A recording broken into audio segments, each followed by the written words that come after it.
flat, solid thing? Well, as you've been walking to the tavern and everything, you've probably felt a couple of dips in the floor. But where you are, it looks like the whole tavern is built on a single piece of tile. Cracks. Interesting. Buck, Alf, is there anyone here who's sojourned out into the wilds around here and would be able to give us insight about what opportunities or dangers we might face on the way? I have a couple guides who could take you at least as far as Cupboard. But out in the wilds, you hear a tale of a man who went there, still alive. People say they've seen him. He's gone crazy, but most people would rather stay in the shaded areas, out of sight, in the Indeed. gods. Ah, yes. Well, perhaps Cupboard, that's in the right direction to the light beyond. Is that what you called it? Cupboard is a journey towards the west. Yeah. You might have to dip into the forever light, but not so long that you will be seen. Perhaps we should. It's interesting he calls it the Forever Light. It does imply that it is Does it unceasing. ever get nighttime here? Here, it's always nighttime. In the forever light, I've heard it's gone out, but I've never seen it. I don't believe it.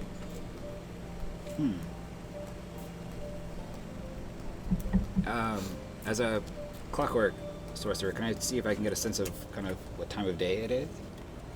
Only if you have yeah, the wonder. roll me if you- investigation.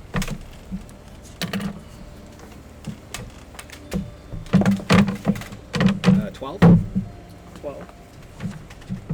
So you don't get an exact sense of what time of day it is. As far as the light that's coming in, something about it does seem off, though. It seems artificial, not like the light you're used to. I look at you guys. I think this light is mechanical. You see, I was telling you about this. Mechanical light. It is not magic. Oh, is that's what? Yes, it is this thing, you know. I understand how The lightning and the battery and the... Well, yes, I'm familiar with an oil lantern. The No, battery no. is just many oil lanterns. No, it is kept alive by lightning that flies through metal. All right, kind of like a little cloud in an Oh. oil lantern. I am not. I do not work at the shop, but I know. I have seen, and you have not. The lightning jumping between things. That's tremendous. It can power things. Great. Yes. So this is, you know. I have the utmost respect for craftsmen. And they found a way to harness that lightning and use it to power things. So they don't have to rely on magic. Alf, when someone gets smote by the gods, what do they look like after smiting? I'm guessing it's Paste. flat. Paste? Paste. Ugh. Are they flat paste? There's usually maybe a couple clumps. That is horrible. Do you guys have water to drink at least? Our supplies are running low, but we have a little. Try to ration it right now. Oh, well, if you can show me to your barrels, I can give you some. Really? Yeah. That'd be stupendous. Okay. Yes, I too can help you. I will minor illusion like a smorgasbord in my hand. 5 foot by 5 foot. His jaw drops. Cornucopia. And I prestidigitate the smell of that stuff. I too can give you food. I fear this is. Please. He just kind of slowly reaches, grabs it. His hand goes through nothing. His face turns sour. Life is a dream, my friend. Don't you understand?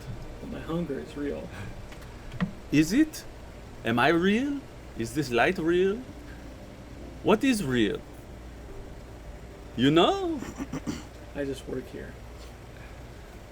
Is there anyone else in the tavern besides Alf? Anyone of interest?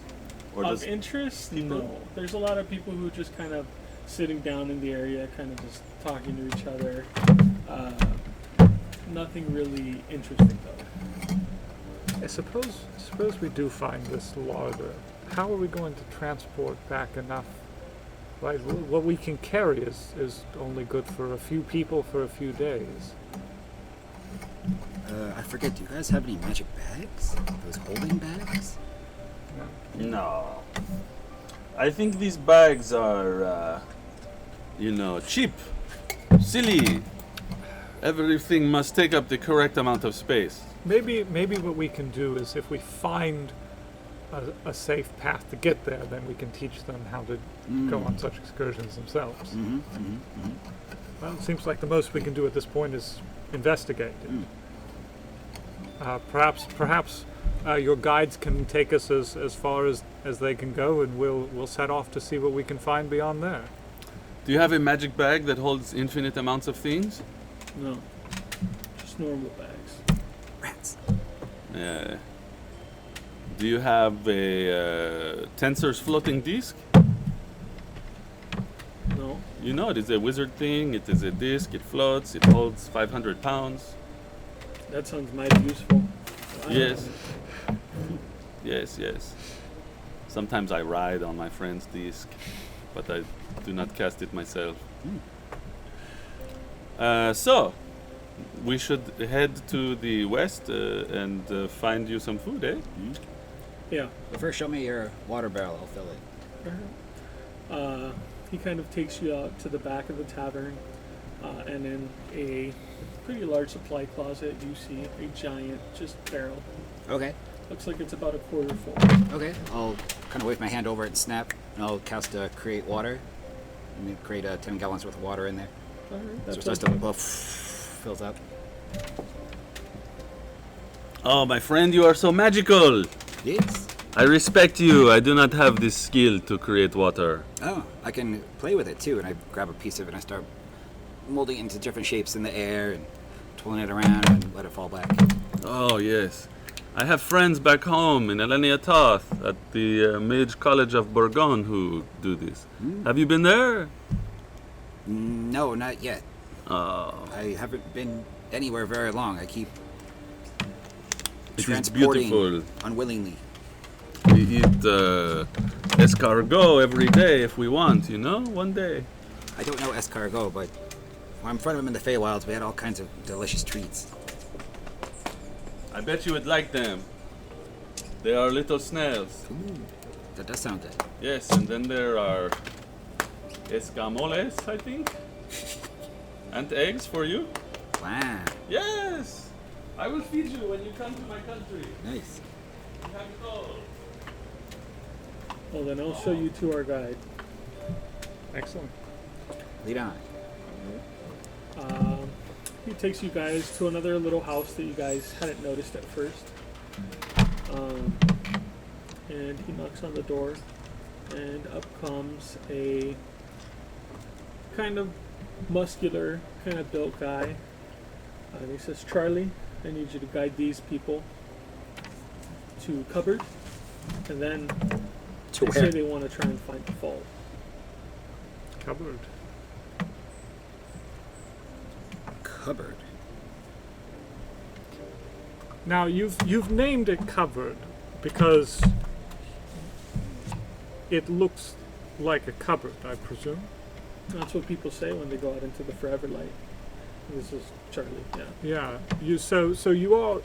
It is generally accepted amongst your village that you're sort of living in kind of a huge version of a house. Am I understanding that right?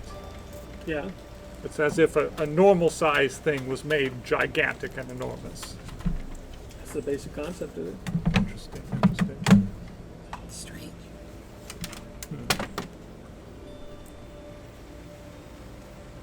What did I miss? I wasn't listening because I am so self-absorbed. But your knowledge of its extent is constrained by the fact that you have to stay hidden in the darker parts. Right? Things are pretty big too. It's hard to open what looks like a drawer, but I could never pull it open. Okay. Indeed. Indeed. Wow. What sort of what sort of distance are we talking about? Is it a day's walk? A week's? To cupboard, we'll make it in about a day and a half. If you want to find the vault, people say it's a journey that take anywhere from weeks to months to years. Indeed. Well, best. I don't know if we have that kind of time. I'm not sure I'm not sure time may be the one thing that we're not limited in. I have an inkling though. I think the reason why we can't find the vault is because it's above something. So we must perhaps find a way to ascend or climb. I think that's the rub. What gives you this suspicion? Well, all the shaded areas, cupboard, the land next door, this one, all the others. We've never found this vault or source of food. If we can't see the shadows, and if it's not right above us, maybe it's above that. Process of elimination. Yes, fair enough. I find it a credible hint. We will get you food. It will happen. Let us go. Yes, Okay. we'll make it so. So you guys make the journey, and it's mostly pretty safe. Nothing really interesting happens during the journey. There's not a lot of creature life besides the people that you come across while walking in the shaded areas. But once you come to the forever light portion, where you have to kind of dip into the light to go back under cover, go ahead and make me a few perception checks. You can all do it, or if only some of you want to, that's fine too.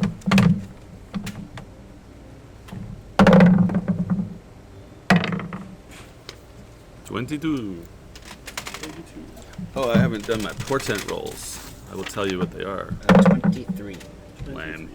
Alright. 2 and 11. You two hear a kind of humming. As soon as you enter cover, you kind of hear a humming coming from somewhere off in the upwards direction, in the sky or the ceiling, whatever you want to call it. Okay. So my ears perk up, my bunny ears. I start rotating them. Oh. Did you guys hear that? Yes. Does it sound like a person humming? No, it sounds like machinery humming. I Like, hear machinery. You Yes, have ma'am. heard this word, machine? I know what a machine is. Oh, well, you power it with lightning A and lever, it moves a- itself. A screw. A self-powering machine. Do you remember when we were in the... Oh, you weren't there. In the Taurus world, when we were attacked by... I remember the clockwork knights, Mm. but I presumed those were magically locomotive. But Imagine if they were powered by lightning. it's remarkable. The Instead wonders, of the magic. wonders my eyes have been opened to many wonders. There is a humming. Probably lightning powered. Far distant. Yes. Where is it coming from? Is the guide still with us? Yeah, I'll ask him what it means.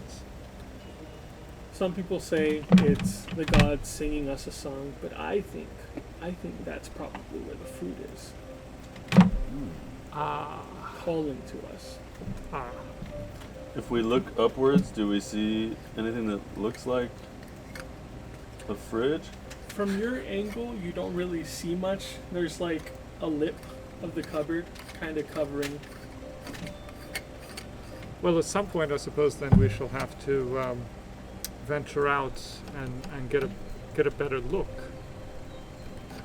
If you do plan to try and steal or break open the vault, you're gonna have to climb at some point.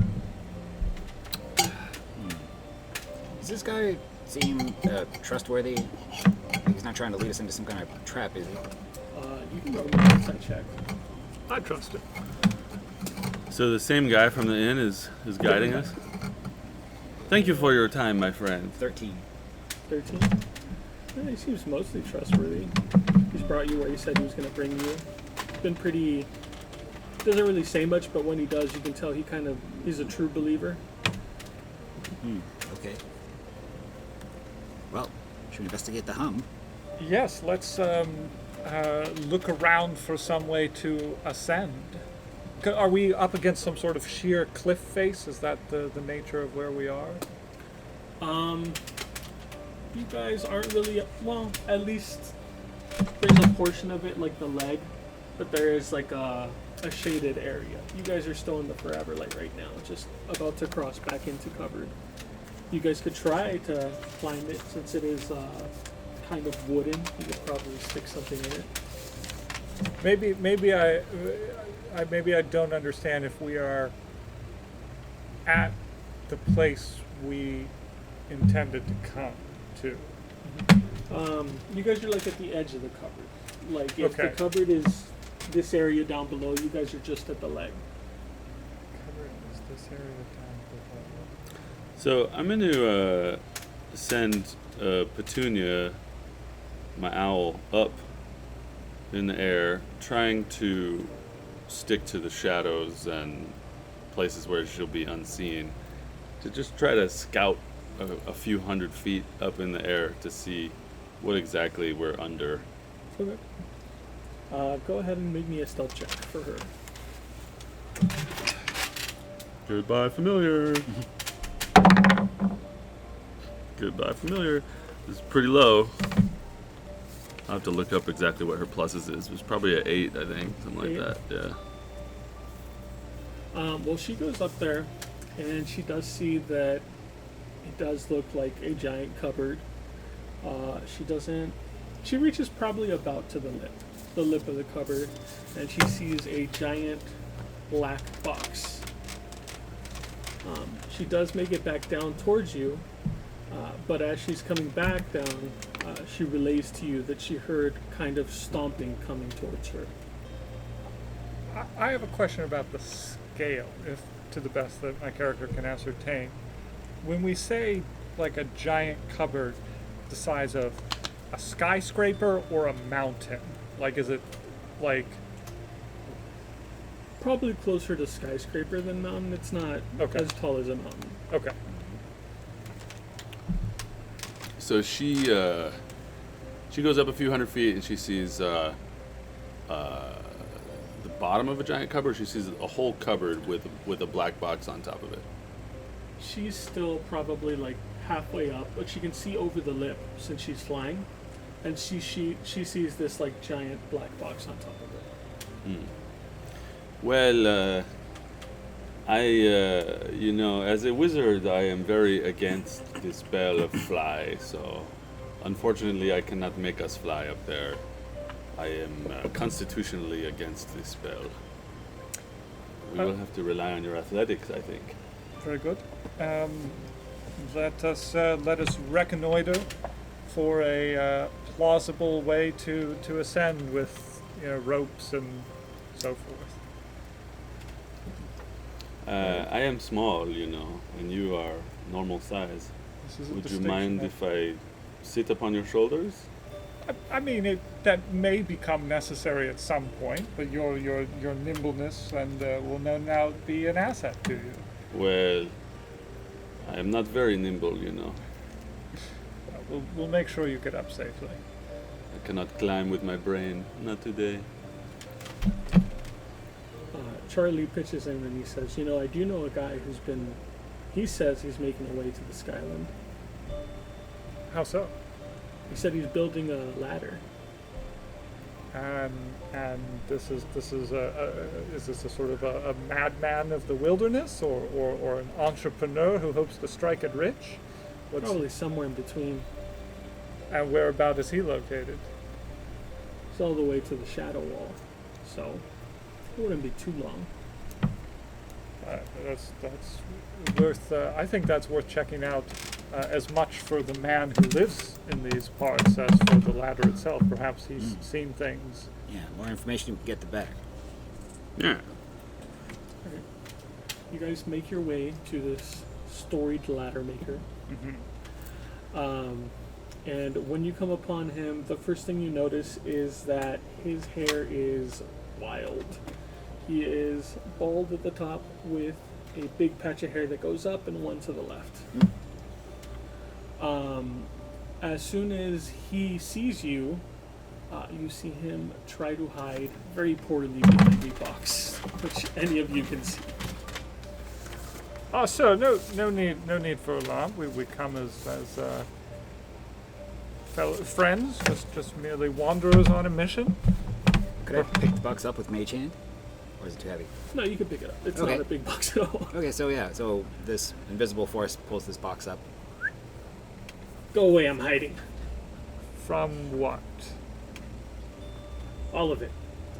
I don't want to do with the Skyland, the Shadowland, nothing. Leave me alone. Ah, what do you do with then? I built ladder. Is there a ladder within sight? Give me a perception check. 23. Oh yeah, you find the ladder pretty quickly.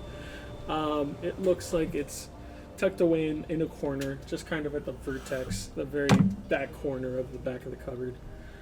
That Don't ladder? look at that. Don't look. No.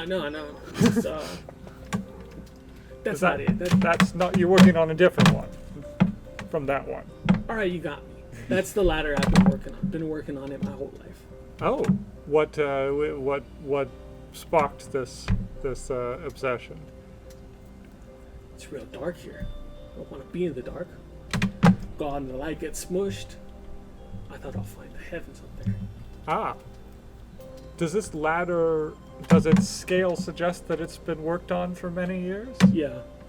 You can see that it's... Calling it one ladder is kind of like a halfway thing. It's really a series of ladders that kind of go up into this cracked hole in the ceiling. Does it seem like it's like tucked away in a place where it's hidden and has escaped notice? Yeah. He's pretty far out of the way from, like, most living areas. What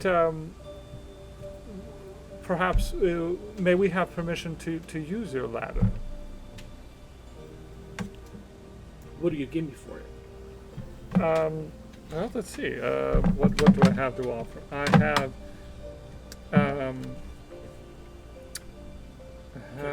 Got any food? I have a small amount of snacks, not much. I'd give you this cheese and bread. That would be great. If I had cheese and bread, I could work on the ladder for longer. Wouldn't have to go back for supplies. Maybe I can help you build this ladder, huh? You know, I'm very smart. I'm sure I could figure it out to help you make your ladder longer. Building ladders is easy. Find someone trustworthy. Oh, well, you can trust me, my friend. Go ahead and make a persuasion roll. Can I help with that? Yeah. Yay. Okay.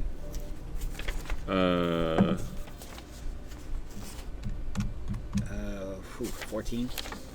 18. When you help me, I roll with advantage. Oh, right. Yeah. All right. With an 18, he seems pretty convinced. What do you got in mind for help? Well, you know, I am a scholar of magic and... And machines. Yes, a little bit of the, the thing with the stuff. So I think I can help you. Gonna make some kind of metal ladder? Oh yes, a metal ladder. Sure, that's no problem. Gonna put it right at the top. It'll be shining, glistening, great. That sounds more visible. Is that a bad thing? Maybe the giants will punch it? Got a point. They're helping already. Let's see. We'll help you like this. You want this? And I will make a minor illusion miniature of a metal ladder. Make it bigger, probably. Yes, but like this. This never works, Plenty. I am just showing him an example of what we will make. This is good? I mean, bigger, but yeah, a ladder. Okay. Do you know from where we can get these materials for you? Well, I just kind of prime off buildings and bring them over here. Buildings in town. Well, yeah, that's how I started.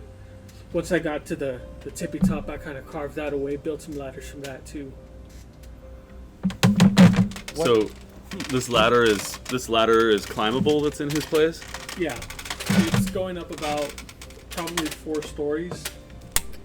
It looks like it's made it at least up to the 4th story.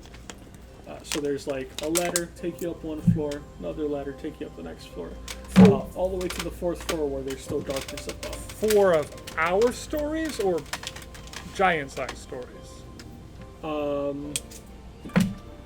Our stories, since you're climbing Okay. inside of a cupboard, I guess. Oh, You know, okay. It's not like, yeah.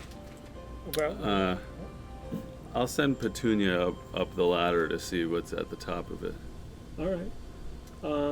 She goes Sounds- there pretty easily enough. It's dark up there, but she does hit a ceiling of sorts. And give me a investigation check for her. So I'm imagining that she's like going up through the bottom of a cupboard into a drawer, and she's like in a drawer of a cupboard. Kind of, yeah. 19. 19? Yeah. All right, so one thing she does notice is that the floors of the cupboards that she's been kind of going through, since they're kind of both floor and ceiling, have been kind of flimsier. Like, they don't knock. But when she hits the top, she does hear like a knock. Like, that might be the last layer. So I will ask the guy, how do you intend to get through the last layer of the cupboard with your ladder? Same way I've always been. I was gonna try and carve it out, make another ladder. Ah, so you will turn the roof into a ladder and then climb through the roof? That's what I thought. You don't think that'll work? It sounds good. We can do this for you maybe very quickly. Sure. Really? Yes, we have, the magic and, I don't got nothing to give you.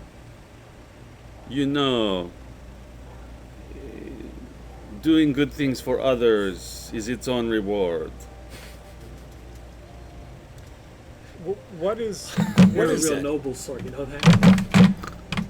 what is in this space that the ladder goes through? Is it empty? The first floor is empty.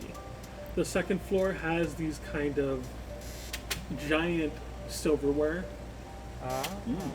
Third floor has these ceramic plates. And the 4th floor, which is the last floor, seems to have a bunch of different packaged items. If you were to like touch the package, it's like plastic covering stuff. So, yes, I would love to go investigate this. Me too. You guys can climb the ladder. Give me strength checks just to see how long it takes. 40 years for me. Oh, and not 20. Nice. 10. Shooting up You're the ladder. always stronger than me. Oh, 17, nice. 17. Yeah. All right, so I'm gonna add that all together. Consider it as a group thing. You guys make it up there. It doesn't take too long. By the end of the day, you guys have made it to the top 4th floor. Did we get a chance to see the forks? The forks. Yeah. If you wanted to make a stop, yeah, you guys could. Right. So I'm imagining a normal fork is, 6 inches long. How long are these forks? If you were to lie down on the floor, it would probably be just a little bit taller than you.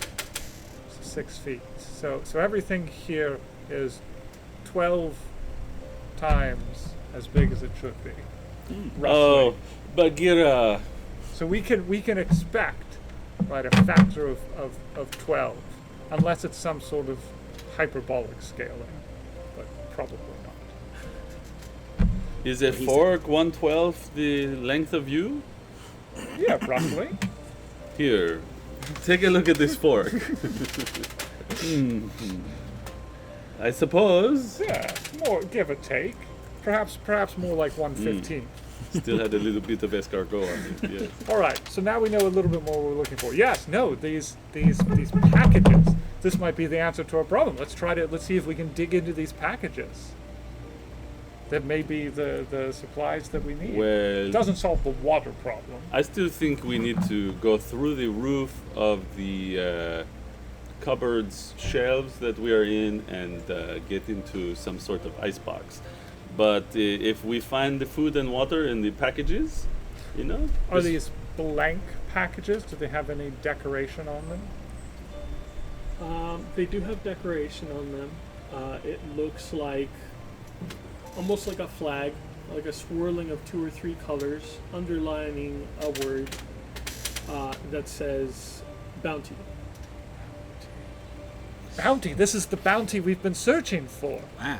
like that He it's takes labeled. out his hatchet and tries to get into the. Can I insight check the word bounty to see if my player's assumption is the same as? Oh, it's a 1. Yes, it yeah. is what we need. This is it. All right. So he'll try to chop past this strange canvas covering and get to the bounty that's inside. I'll shocking grasp the plastic to make it melt. Pull it back. Yeah, I'll use my mage hand to pull it back. I have an Well, axe. Finally revealing some paper. So you do that, and you get the smell of marshmallows. Oh, And you do that, and you cut in, and you find only paper. I get the smell of marshmallows from the plastic. Yeah. Can I take a look at the plastic and see if I think it's like edible or if that's just the smell of melting plastic? The plastic, yeah, it's the plastic. No, that's not the smell of melting plastic. It's the smell of the paper behind the melting plastic. Oh, something Oh. here smells like marshmallows. Marshmallow paper. What is marshmallows? They are like a white fluffy thing. Yeah, you grow them in a swamp. And it's No, very relaxed. those are mushrooms. No, they're marshmallows. Oh, my What- accent what? is changing. Ah. It's a marshmallow. They're very relaxed plants that grow in a swamp. They're Oh. fluffy. Oh, so there's plants. Oh, great. So we found some food. I guess you could eat it, but it's not. Well, not nutritional. everything that grows is food. For example, trees. Yes, marshmallows. They make them when they're cooking and they are puffy and they're treats. Oh. You know? I think it's a perfume. They've infused this paper with a marshmallow perfume. Oh, okay. I'm gonna take my sickle and carve a little piece out, sniff it, then eat it. It's paper. It's kind Oh. of firm. Tremendous. This is great. I won't have to. This is, paper is always in short supply. I'll be able to take so many notes. I'm going to cut out some paper and roll it up. These marshmallows taste strange. You'll notice it's a kind of thicker ply than you're used to. But All right. Excellent. Okay, marshmallow flavored paper. All right. So they keep here wooden textiles. I still think we need to cut through the roof. Yes. I'm going to. This was just a taste of the bounty that is to come. Wow. You tasted it. It's very plain. Yeah. I'm going to toll the dead on the roof to see if the ringing bells will shake something loose from the roof. on the roof.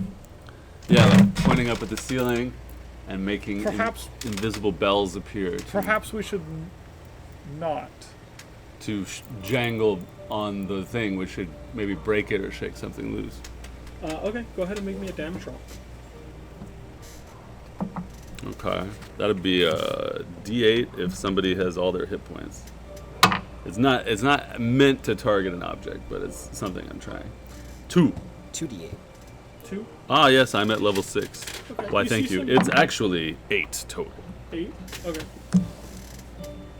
Yeah, you see a lot of splinters kind of clearing off where you attacked it. You're making some work to kind of get to the top of the wall. Maybe there's a quieter technique we can use to preserve our subterfuge. Does the ladder go all the way up to the top? Does the ladder go up to yeah. the roof? The ladder goes about as far as you need to go. You'd probably have to be at the very top rung of the ladder and start carving away at the ceiling. Well, I can go up there and shock it electrically to try to melt it, or I can ring bells on it. Stabbing it with daggers feels silly when we have such a large man here to do this. Would you like to just hack at it forever? Have an I'm trying to axe. pull it apart, and then I'm gonna reach my hand up and try to telekinetically pull some pieces off using my telekinetic shove. Does that Pull. do any damage? doesn't. It does not. I can pull or push something. Okay. Roll me a d6. 2. 2. All right. You pull away a couple more splinters. We need long splinters to make ladders out of. Okay. I'll try again. And it's a 1. So on. All right. Again, just kind of more splinters. Okay. Well, I'm just only getting tiny splinters here. Are there any gaps near the sort of gaps in the joinery near the walls? No, it doesn't look like there's really any gaps. It looks like it's very kind of flush with the ceiling and everything. Then, I mean, let's see if we can make any progress on this. Perhaps it'll come to nothing and we'll have to go around, but it's worth trying to see if we can hack through this. Okay. Well, I could just blow it up with a fireball, but then we won't have anything to use for a ladder. I'm concerned about the amount of paper in here with your fireball. Oh, yeah. If only I had Lots lightning of bolt. bounty. If only I had learned lightning bolt, I could just If blast I've learned right one through. thing today, it's that lightning solves everything. Yes, I have been trying to explain it to you. Yes. I'm a believer. Let's see, like if we hack at this, how, get an idea of how thick this ceiling is. So from where the ceiling is, where you guys have been working on it, it looks like you had already started it at least partially. So there's like a kind of divot from where you guys are compared to the rest of it. Give me an investigation check. Tremendous. And I'm going to wish you good luck with that and give you guidance. Or a nature check. Oh, nature actually. check would also work. Happy to take your guidance. So you can add a d4 to that. Tremendous.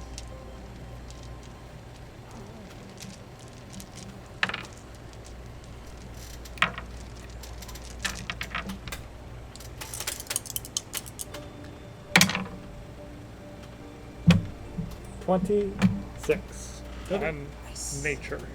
With that, pretty easily you notice that from the little carving that you guys have been making of the ceiling, looking at the rings of the wood, you're getting closer and closer to where the center should be. Okay. The rings are starting to group up a lot tighter, so it shouldn't be that much further. I think this is doable. I think if we kept at this, we could make our way through. Okay. I will ring some bells on it. I can ring this bell, bell, bell. Go ahead and make me a couple of attack rolls. I'll do that too. Okay. Since I saw that was successful. If it were a person, it would make a wisdom save. The damage, maybe it is missing hit points now. Yes. Yeah, it is. So that will do I got 9 for 9. 7. Alright, that does it. With But- both of you guys' combined efforts, Yes. Lots of you bells. start to see a crack and then an opening. And then soon enough, you guys have enough space to walk out. As soon as you guys see that crack, of course, you start seeing the light pouring in. Yes. I'll carefully peek out and attempt to see what's going on. Alright, let me see. When you peer out, you see this giant black box. From this side, you can see that it is mostly flat, but there is a kind of white gap on the right side going towards the forever light source. And then there is another kind of black rectangle there, right after the white gap. This gap, is it situated in such a way that one could sort of take cover there and get some concealment from the surroundings? Yeah, you could kind of go under that part. It kind of lifts up where that white gap is, so you could seek cover there. All right, I'm going to make a rush for it. Is there any Wait, move stealthily. right? Is there any obvious danger around that is detectable from my position? From your position, give me a perception check. Happy to do so. I'll help with that. So, like, I'll use my ears to kind of stick out. Okay. 26. Okay. There's no obvious danger, but you do notice on second glance that the kind of white gap looks like it's shrunk a bit. And then you see it kind of grow again.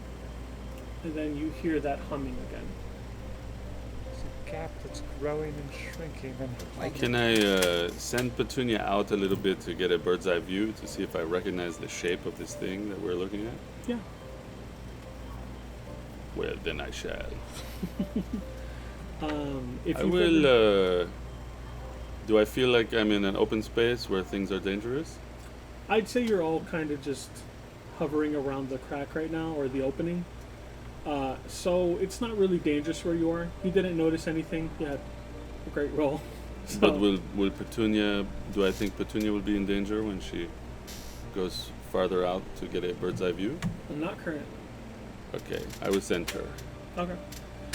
Yeah, she goes out, and if you've ever seen like those kind of desks fridge where you put in like sodas and stuff, No. it's basically that. Petunia would have caught a glimpse of the door very slightly opening when the gap shrunk, and then, or very slightly shrinking when the door opened a little bit, and then growing again when the door closed. What is this? Gap and fridge. I don't understand, but Is it the? it's the direction we have to go. Is it the part of the fridge door that like squishes when something closes and opens up when it opens? Yeah. You know that part of the fridge door? The thing that keeps it airtight. That's like a squishy edge to the. to the Oh, fridge yeah, door. I remember those. There's more lightning talk. Well, this is out of Well, character. In well, character, I'm going to say I think she has spied that this is actually like something that keeps the cold inside of this box. That maybe this is a giant The door. cellar. The cold cellar. Imagine if you wanted to keep all the cold inside of a box. Yeah, like You an would- ice box. You would not want any cold to get out or heat to get in. I think this is a squishy thing Sure. So, okay. at the door. Blankets in an ice box. Sure. Yeah. All right. Yes, I All feel like you and I are from different worlds. Well, I didn't grow up in Bourgogne. It was the countryside. It's not nearly so full of technological marvels. Well, we don't have ice boxes powered by lightning where I live, but you know, I can imagine this. Apparently, it can do Yes. anything. Oh yes, I will show you one day when other people who are not me are around. Do I sense that we can enter this ice box through this thing? Yeah, you've seen it opening and closing, so. Is there a discernible pattern to its openings and closings? No, it seems kind of random. But wait, how did it open and close? Who opened it? But it's throughout. Do we see anybody opening and closing it? Do we see a hand anywhere? No, it's from the other side. Hello, You guys are at the hinge. other side. Oh, that's why when it opened it got smaller. Yeah. So, is there anywhere further up to climb from where we are? Is there any other objects that we could get to and then continue to ascend? Yeah, I can make the map now. We are at the hinge. Hinge of our adventure. Oh, do you have like a marker? I do. So many markers The, for fu- you. the fulcrum upon which the fate of Tiny Mug turns. The big one's the best one. It's a little hard to erase. But you know, so is life.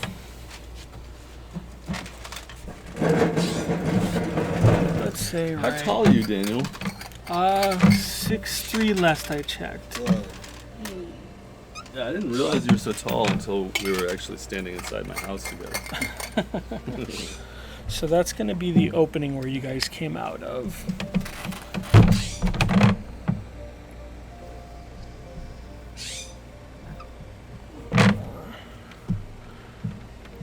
Oh, there goes another one of our peaches.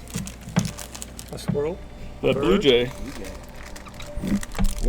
The blue jay had several bites and then left, and there's a squirrel in the tree right now.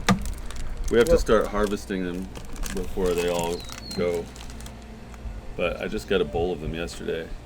That's the thing, is you can't eat them fast enough. So you guys are welcome to have some, to take some. Thank you. Wow.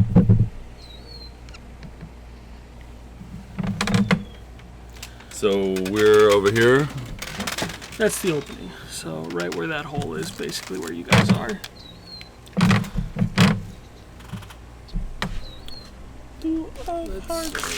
There's a flower base here as well.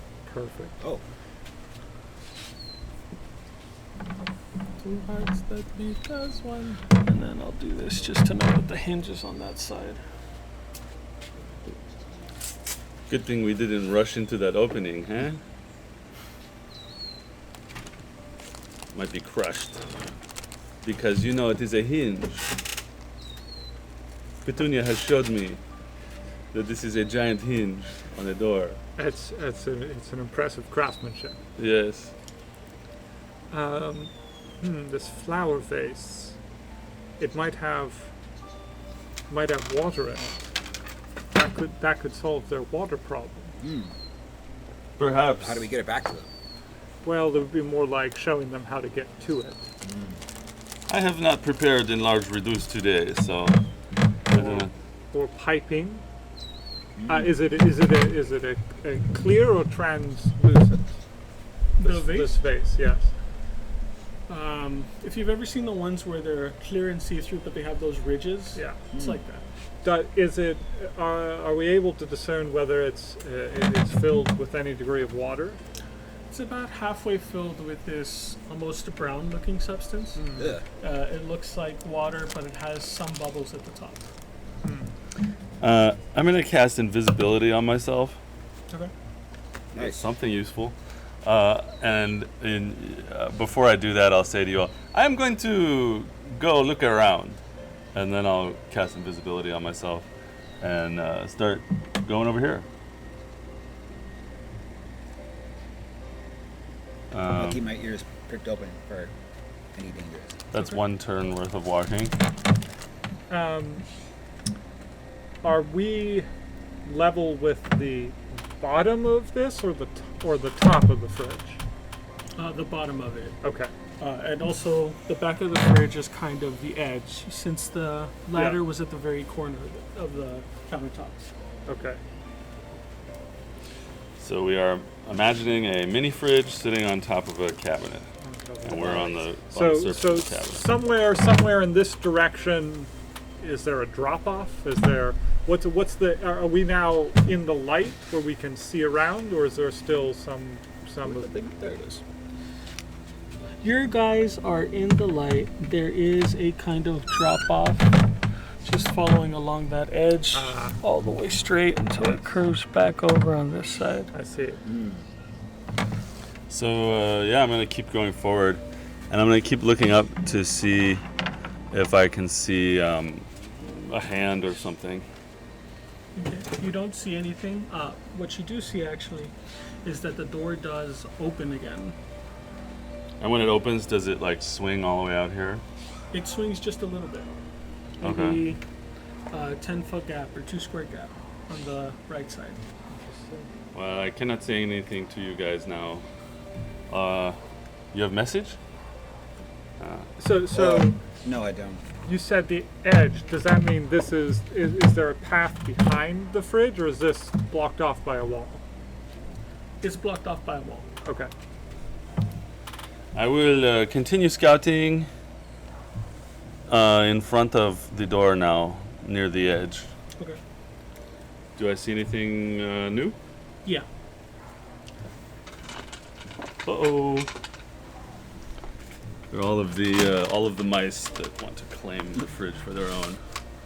want to battle. So, once you're at that angle, you are able to see a kind of line of, let me spread these out a little.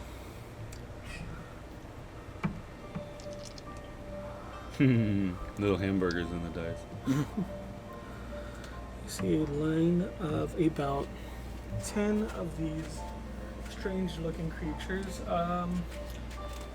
If your character has ever seen a baboon, it looks as if a baboon's corpse has started walking again, as there is a plant kind of growing out of the top of their skull and the roots coming out of the holes in their faces. Yuck. Well, I see that. And sooner or later I will tell you guys that. I'm gonna just get a little bit closer, and I just want to look. I just want to look one more time upwards to see if there's any giant that's gonna come squish us if we fight these things, and also see what they're exactly up to. So Okay. You can give me an investigation for them and perception for the giant. all right, investigation 14. 14. It looks like they're waiting for the. Or this the perception, the second one? Perception is Okay. 21.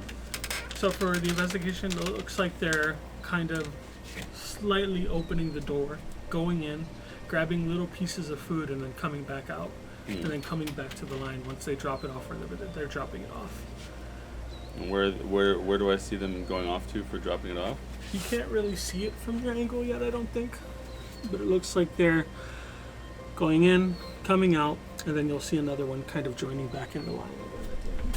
This makes me think we should just take their food. I may tell you one day. Okay, so seeing this, I will return to the party. Okay. I can't remember if talking breaks invisibility or not. No, I don't think it does. It's. I think it's casting a spell or attacking. Yeah, there's a lot of ways to break it, but I guess not talking. So I'll tell you guys. So there are a bunch of like little monkey creatures that have plants growing out of their brains that are taking food out of the fridge and putting it maybe behind them in a pile. So we could kill all of them and go in. Oh, not fridge, the icebox.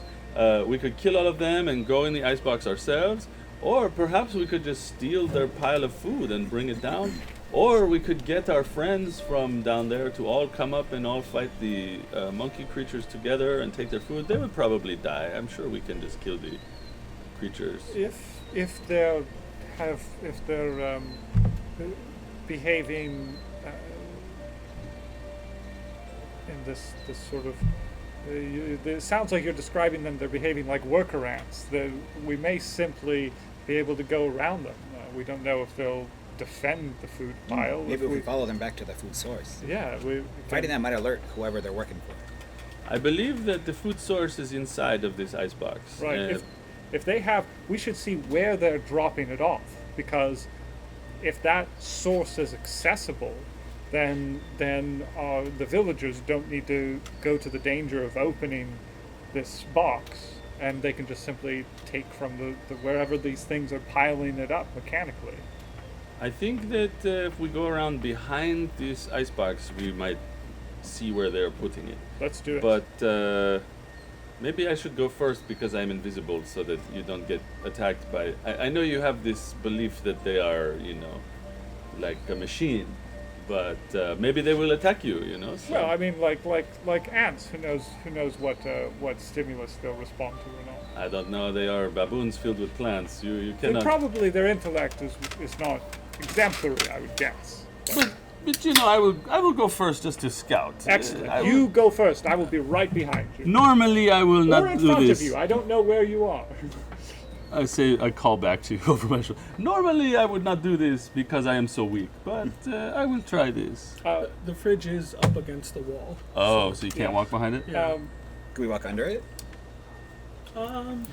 No, I'd say it's flush with the. Oh, the okay. cupboard. There's Bagheera the gap though. Bagheera will take a look out and then try to Pink Panther his way.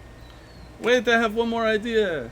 But, yes. Before you get killed, I can send Petunia up and over, and she can look over the top. Good thinking. Yes. Thank you. May I try that? Yeah, go ahead. I will send her up and over, sort of here, and of course she will be attempting to be stealthy during her mission. Oh, Okay. She sees one more person there. do they look the same as the other ones? No, this one is a person. It looks like, let's say, a drow. It looks like a drow. Wearing clothes made of that plastic material you found in the 4th floor. It's layered, of course, so it's like don't even notice it other than the shimmer. And it looks like he's ordering those baboons around. And is there like a pile of food, or do I see where they're taking the food to? You see a hole that they're all coming back to and dropping it in. So maybe I would assume that it goes to like a different part of the top drawer. Yeah. Okay, I'll tell Petunia to come back to me, and then I'll tell you guys. There is a drow. I think this drow may be controlling these creatures. Perhaps they are undead, and if we stop the drow, we will stop the creatures. Or bargain. There may well be something they want to trade for. Ah, you are eternally peaceful. For you, I will try this method, or at least let you try. But we will be covered in creatures before you know it. What if we... Is this box feasibly scalable? What if we crept up to the top of it and then we would have the high ground? Maybe the ground would be so high that it would be tough to get down. But yes, how high would we be? If you were to climb it, it would be like climbing a building. Not a skyscraper, but still a pretty tall building. 300 feet, 200 feet, 100 feet? What do you think? Let's say 400. 400 feet. Right. So the scale is that perhaps we just walk around. my spells will not reach down from the top there. And I can only jump so high. It would be. I just like look at your rabbit haunches, think about what you said. It wouldn't really be within shouting distance, I suppose. Sort of undercuts that particular. But we'll go around them. If only I had learned the message cantrip, we could go up there. No, the range is too long. It is 400 feet. You wish to speak with them, yes? Wish to see, or if we want to perhaps collect more information before we try to bargain, we can see where. Is he working on behalf of some society that lives in these? If you want, I can go all the way around and take a close look at the person, invisibly. Well, and see what is inside the. The hole. Well, all right. So if I'm thinking three-dimensionally, if we descend back down through the hole that our ladder man made, and just went this way, And made another hole down here. well, would we be able to find what was going on over there? I think we would be on the other side of the packages, and that is why we didn't see them before, because there are many packages between us and them. Yeah. What we could attempt to pathfind our way, and then we would be. We would perhaps have the element of surprise on our side rather than being out in the open. I will try this with you. Okay. So we go back down and we try to see if we can like squeeze through the packages to come up behind these people. Okay. So you guys kind of give me dexterity checks. Dexterity. I'm stuck in the packages forever. What'd you roll? Dexterity check 7. 7. No, 15. you're not stuck in the 17. package. I suffocate in the 15? plastic as I try to 17. squeeze through. You notice that you can kind of squeeze through, but once you kind of make it about halfway through, you look up and you see that there's a hole up there. You see what he's using, but it looks like the angle of the backboard of the drawer is kind of curved. So it looks like he's actually going somewhere in between the drawer and the cupboard. Clever. Does it look like we can get there from here? Not really. So, Bagheera, we could go down, Yes, we went all the way Further? down again. but I think This is the chase of the wild goose. I've heard this tale. Yes, we must. It ends with a delicious goose dinner, and everyone's very pleased they went on the chase of the goose. That is exactly the same plot I heard. What is Yeah. goose? Is that like marshmallow? It's like an angrier, slender-necked chicken. Oh, right, chicken. I've heard of those. You have not been to the material plane? Very briefly. Oh, well. I'm there for a moment, then I'm poof. I'm somewhere else. Goose is good, but foie gras is better. It's the angry giraffe of birds. You're saying all these words. I'm not quite sure what they are, but they sound nice. The fat on the liver of the goose, you scrape it off and you put it on a cracker. All the children, once a year, gather around for the goose chase. They say, Mama, Papa, we're so excited for this chase of the goose. It's what we look forward to. It's where we finally get to have everything our heart desires. The I goose hope chase. they don't hear us. It's become a metaphor for going after something which will be very rewarding when you finally achieve it. This Wow. is the opposite of my experience with this. Anyway, I'm worried they will hear us whispering among the packages. Let us go upstairs and face these creatures. Yes. If you want to talk to them first, you may. Yes. But I will remain hidden with a dagger at the throat of the drow, Okay. ready to cut. Yeah, that sounds very conducive. I'll walk with you then. Excellent. Let us see, ascending back up the ladder, if we can surreptitiously make our way around the box. I'm gonna try to leave Petunia where she's gonna be unseen. So as close as I can get her while she's still unseen. I don't know if that's there or even there. Oh, there's fine. Okay, I want her to be as close as I can without her being seen. And then I'm gonna try to walk behind this line and be undetected as I am invisible. Hopefully, they're too focused to notice me. To notice the sounds. Give me a stealth roll with advantage. Yay! Yay! 19 plus something. 22. Okay. Yeah, no, they don't notice anything. It looks like they're the baboon things are mostly focusing on their task, and it looks like the drow is kind of just watching over them. He doesn't hear or see you do anything. So. I just want to sort of examine the drow now that I'm close, now that I'm on the ground, and just see if I can pick up anything else about it. If the person looks warlike in nature, evil in nature, Fashionable, surely. anything I can pick up about them. Lady Gaga. Those wasteland raiments. Yeah. Bounty. He doesn't seem evil. He doesn't seem social, I guess. Like, you don't think he's probably talked to another person in a while. A long while.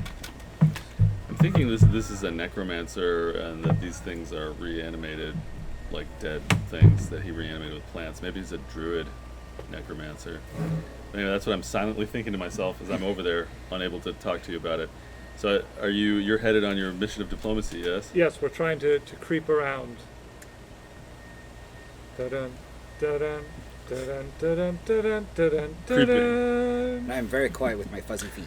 Even though the map's out, there's no initiative yet, so you guys are fine. Oh, okay. Oh, they're trying to sneak. Yeah, Trying yeah. to remain unnoticed. Give me stealth rolls. Ba-dum, ba-da-dum. Thanks. 22. 25. Okay. You guys aren't seen at all. Even the baboons, you can't really see you. They don't have eyes to speak of, Yeah. but they seem focused on their task. You both see the drow now, still just kind of giving silent orders, pointing occasionally, looking at all of them as they pass it by to drop food in the hole. I'll follow your lead. Excellent. Shall we, let's give these guys birth and skirt around and approach to within speaking distance. Of the drow? Yes. You guys can probably see each other and hear each other now. As soon as he sees you, he just kind of looks warily. This thing shocks me when I touch it. Oh, jeez. Yeah, he does not. It looks like he doesn't believe his eyes. Like he sees you and then he just looks away. I'm just kind of waving with both Yeah. hands. A greeting of stop at a respectable distance and say, "Good day, sir." I'll take a step closer so you can hear me better. Good day, sir. We see you are seem to have an enterprising means of collecting resources here, and we are wondering if you would like to trade some of what you've collected. He screams in a language you don't understand.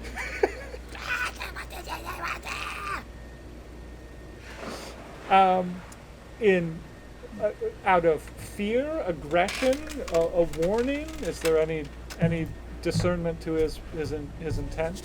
Give me an insight roll. I'll help with that. Great. Because I'm curious now, too. What do you think of this? Nice. 23. 23. It seems like he's trying to communicate. It seems like whatever language he's speaking, it might just have kind of loud tones A lot that are of part of it. it's a scream-based language. Okay, I think he is trying to talk to us. I will take out some paper and attempt to write. See if he can make any sense of the writing. Is this a language that like none of us would know? Let me see. I don't think it has a written form. I think I put it down as deep speech. So if any of you I do not. know, Abyssal Infernal Gnomish. Sylvan? Deep speech. Does he seem to comprehend or take any interest in the writing? he looks at first as you kind of start writing, but it looks disinterested as soon as he sees you continue. Like he's just trying to make odds or ends of what you're doing. I have a suggestion that I cannot say without revealing myself.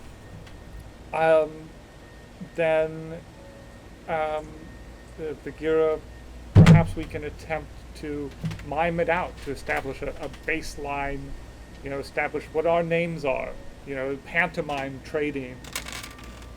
I'm gonna send Petunia up and over this and over here. What do you think, Beezix? Perhaps we should play a game of charades to show him what we intend to do. Okay.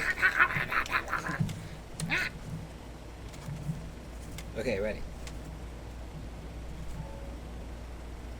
So we mime out a sort of like, oh yeah, my name's Bagheera, and then like I'll trade you, I don't know, something in my pouch for something in yours, Okay. and then gesture to him to see if he's getting anything out of this. I watch you guys' puppet show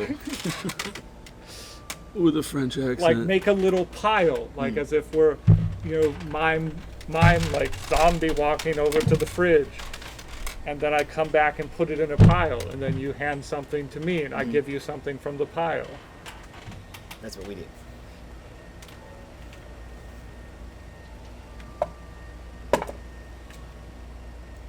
Two of hearts, That beat as one. two hearts that beat as one. Okay, so you guys are going to pantomime to try and communicate with her, right? Mm-hmm. Okay.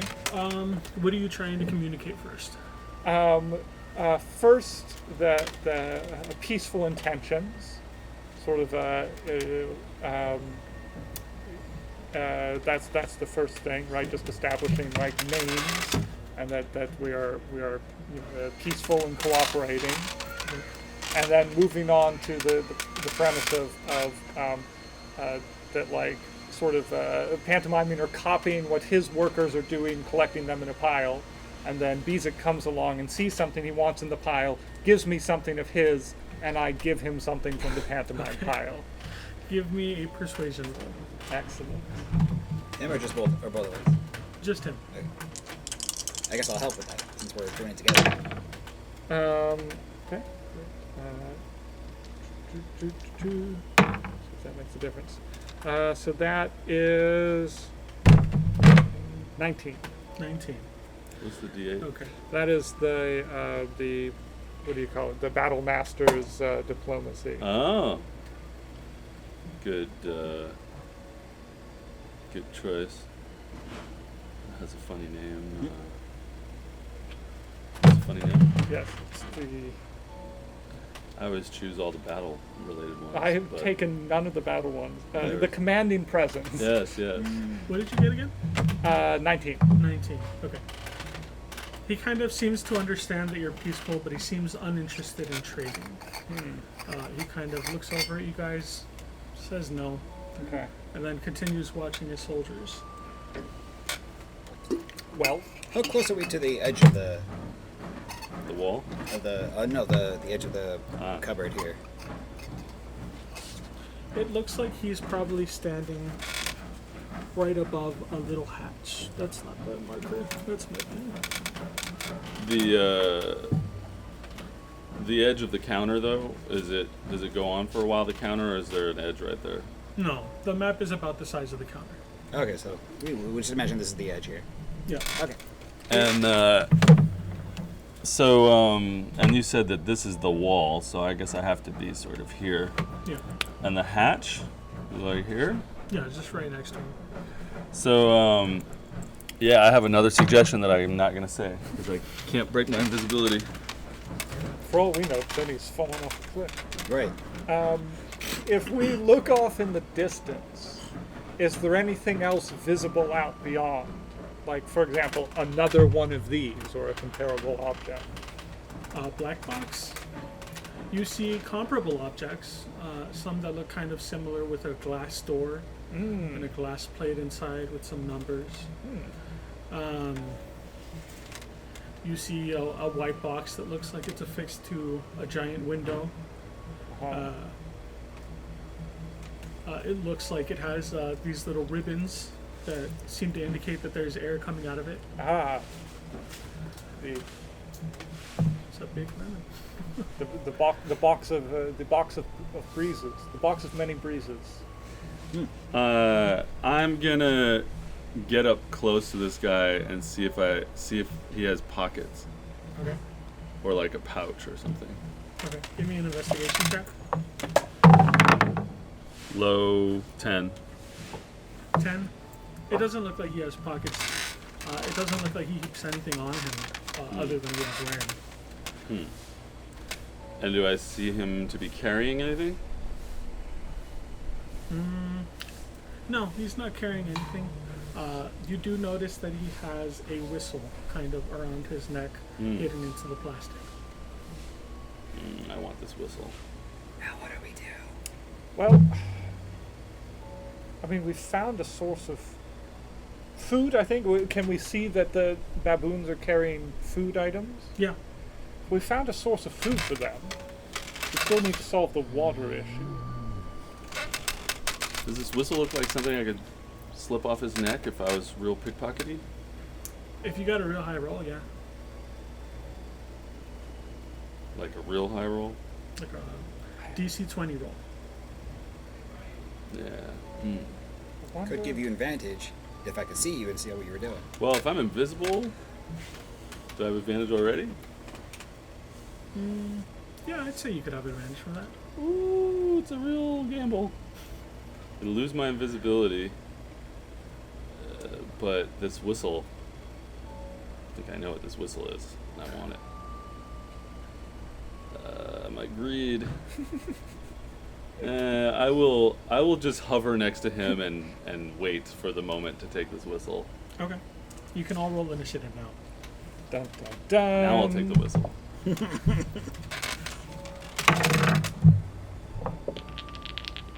Bagheera is convinced that this is a situation where no one should leap to any conclusions. Consequently, he has rolled a 4. Well, nothing battle related has happened so far. I'm a 22. I'm also a 22. Okay. My dexterity is +3. My dexterity is also +3. Oh, I guess we'll have to leave it to the gods. Okay. I always sing Two of Hearts, by the way. It's something, it's from our baby's playlist, and so we would sing it to her early on, and for some reason that song is just like stuck in my head for a year. Mm. Yeah. It's a good song. Mm-hmm. Sure. It's classic. Two hearts that beat as one.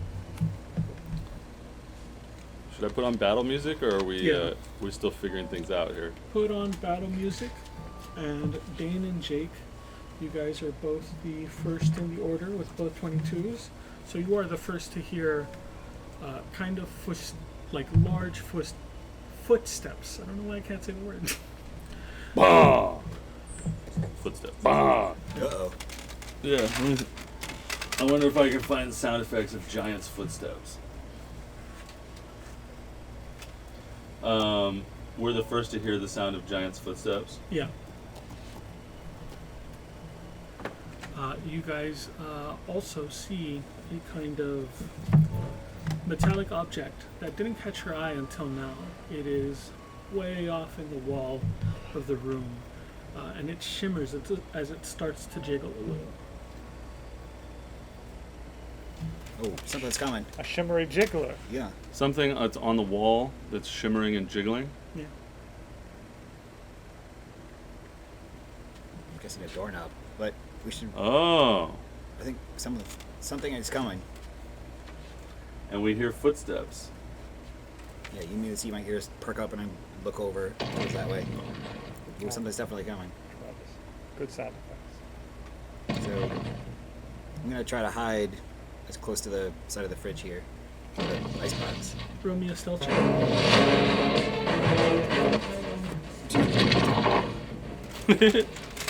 Stuff. Someone's coming. 16. Okay. You are hitting. Whoa. I'm gonna try to use my dagger to cut the whistle off this guy's neck Okay. for my action. Give me a sleight of hand. Same DC. Same DC, even though I'm not trying to be stealthy and using a knife. I'll give you advantage. Is it like a cord or is it metal? It looks like it's some kind of tough material made from the same plastic. All right.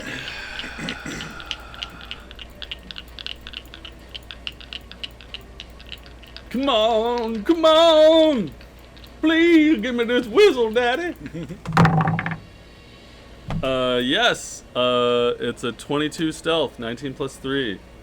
Stealth or sleight? Sleight of hand. Sleight of hand. You got it. Alright. You now have a whistle. Does my detect magic lantern make it look like it's magic? Yeah, it looks magical. Hell yeah! I really hope this is the whistle I think it is. Can I tell the school of magic coming off this whistle? Is it necromantic magic?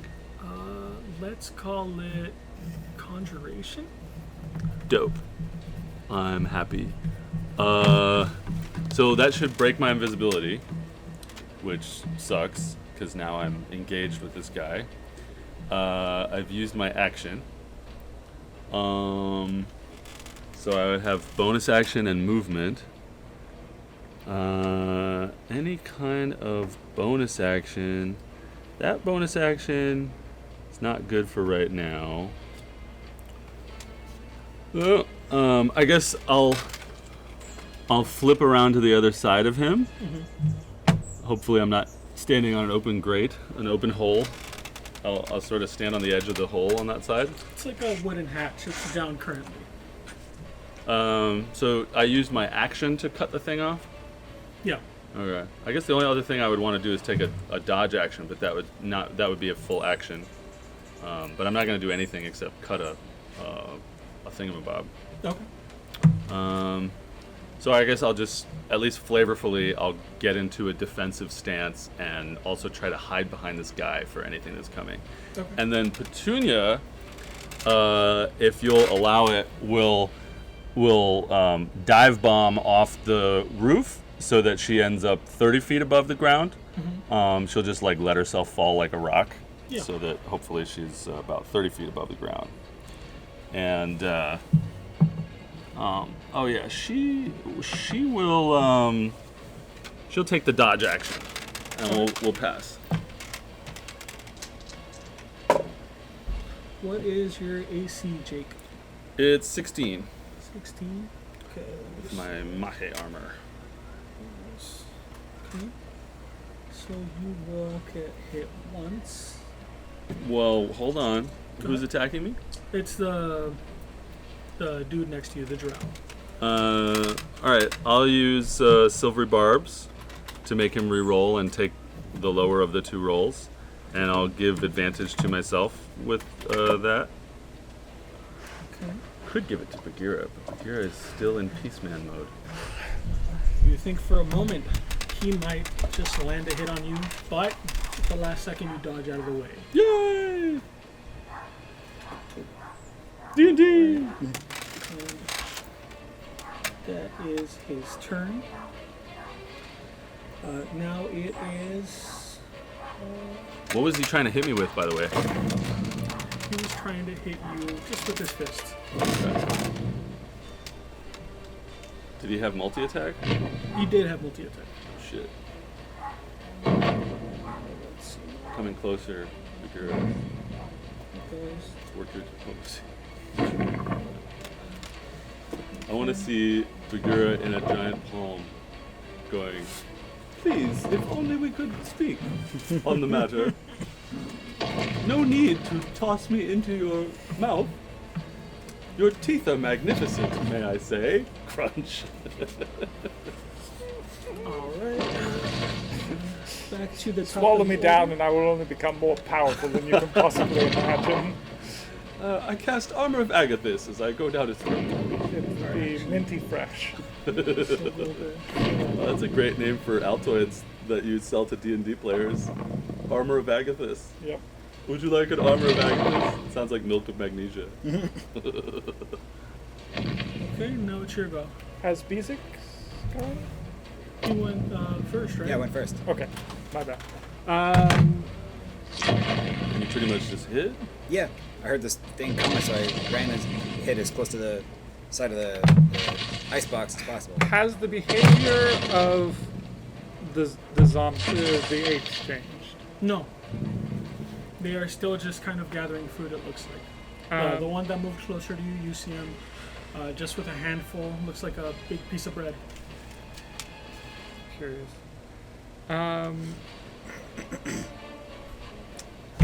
Bagheera will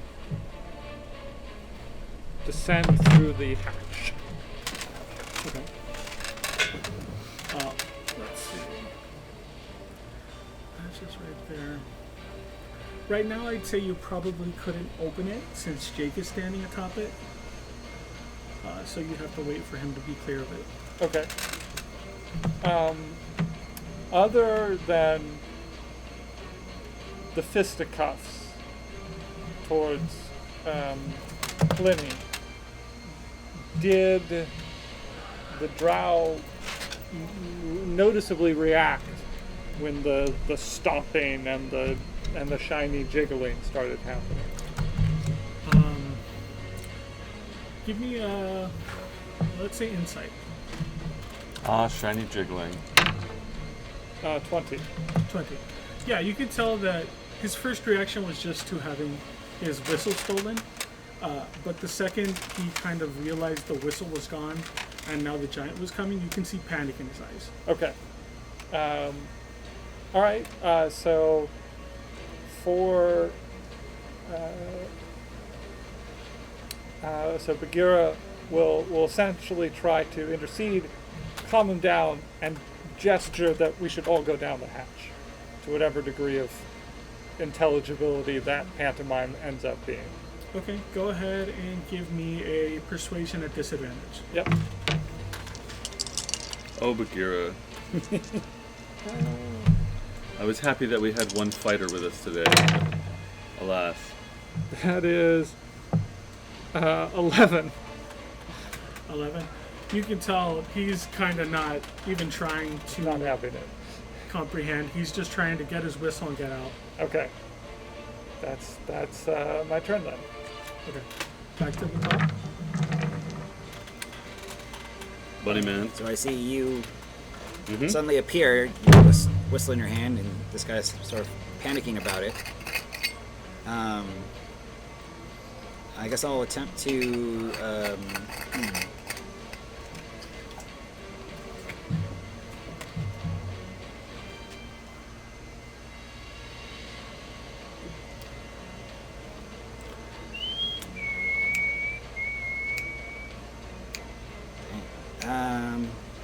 Shoot, and then yeah, I'm gonna run towards the hatch here. I agree. I think we should go down this hatch. And the guy.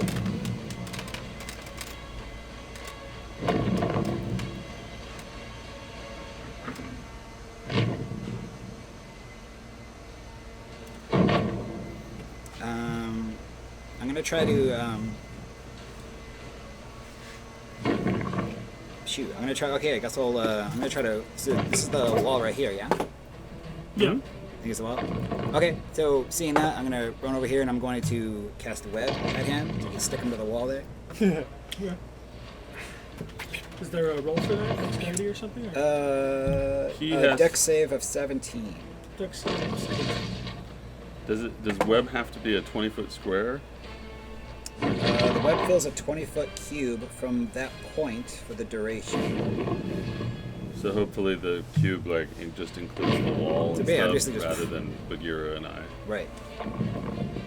Okay, and what is the status to it? It's webbed or something?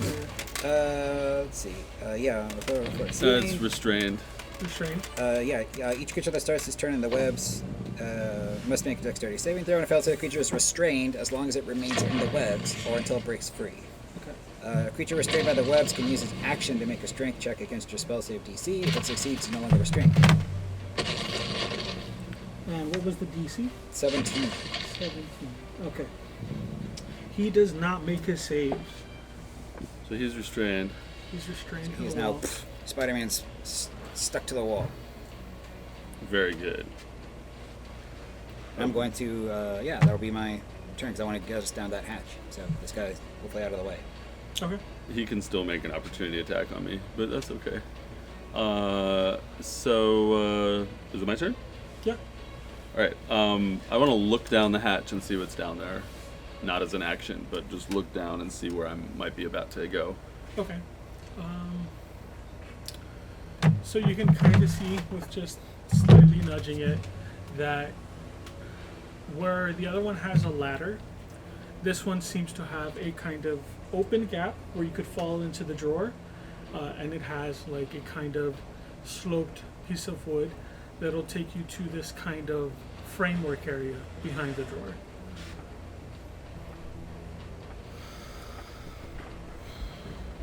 I'm going to yell out, "Life is but a dream!" and jump down.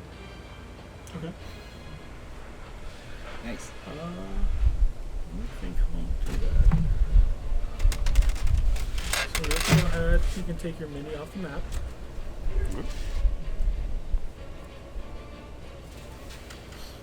Alright, and I might take an opportunity attack from the web guy.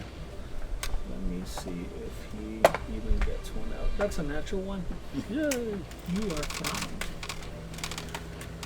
Okay, and now it's his turn, and he has to try and get out of this restraint situation. Alright, he's able to unrestrain himself. I think that's his action, though. Yep, that is his action. Do you guys leave the hatch open? I do. Okay. Yeah, I jump down, and what happens to me when I jump down? When you jump down, you go sliding down until you hit the framework of the cupboard. Uh-huh. So I don't, fall or hurt myself or anything like that. Let me see. I've never done falling damage, so. Did you intend to turn your light on? No. Falling damage is it's 2d6 for every 10 feet. But that's if you're 2d6? falling. If you're Okay. sliding, it's a different story. I'll say you take There's a 2d6 damage Might be 1d6 for 10 just feet. from the landing. Okay. I've got advantage on saving throw that I make from my leftovers from my silvery barbs, if that helps me at all with trying to acrobatically stick my landing. It's 4. 4 damage. That's it. And so, what does the framework look like that I'm sort of landing in? Let's see. So.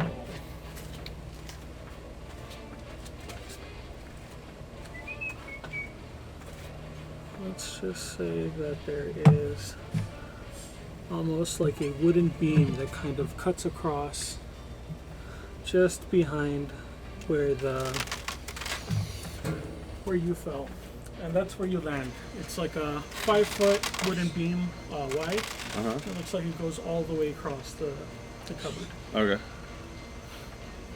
Cool. Do I see anything else here? The beam in a squeezy space. It's just a beam in a squeezy space. And I look up at the hole.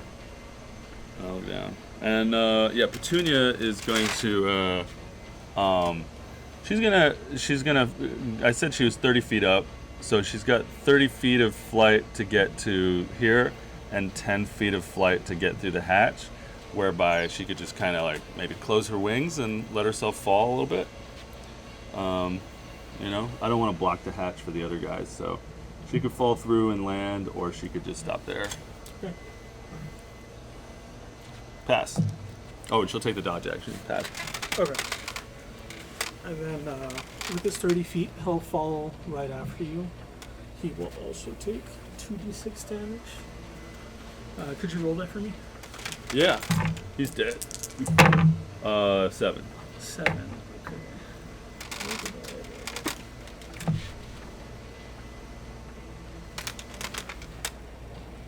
Alright, so he takes 7 points of damage. Then goes down.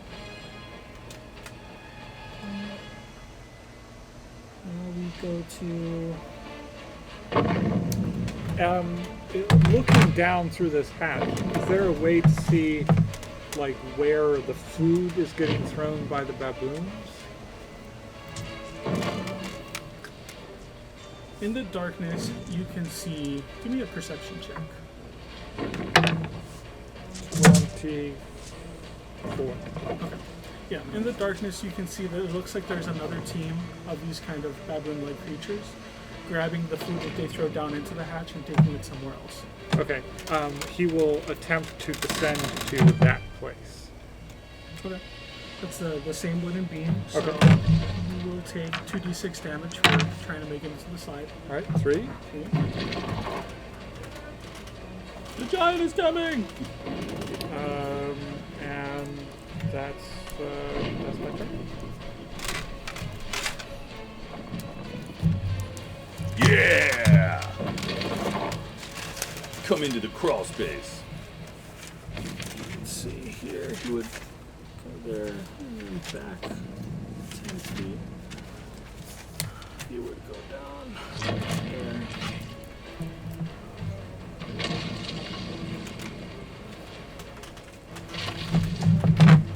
Alright. We're back at the top. Are any of you still on the countertop? Yeah. I stuck with Leanne. Okay, you can go ahead and give me a perception roll as well.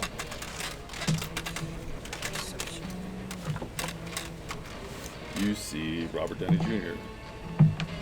We're in Robert Downey Jr.'s house. 12? Alright, that's enough. Looking in the direction of the doorknob, you do see the door kind of swing open, and this giant creature, the one they call God, does not make eye contact with you specifically, but clearly sees this kind of line of things and creatures all next to his fridge. Oh, okay. I'm going to hop down the thingy as well. Zip. And as I hop down, I pull the hatch behind me. Okay, go ahead and make me a 2d6 damage. 6. 6 damage. And that's from falling, and you are in on the wooden beam, same as them. to you, Okay. Jake.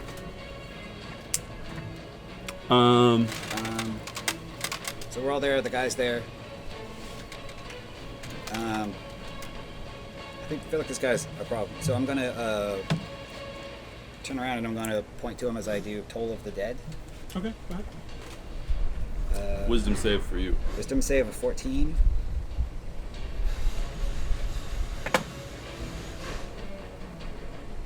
Wisdom, he fails. Okay, so you're gonna take 2d12. Yeah. 7.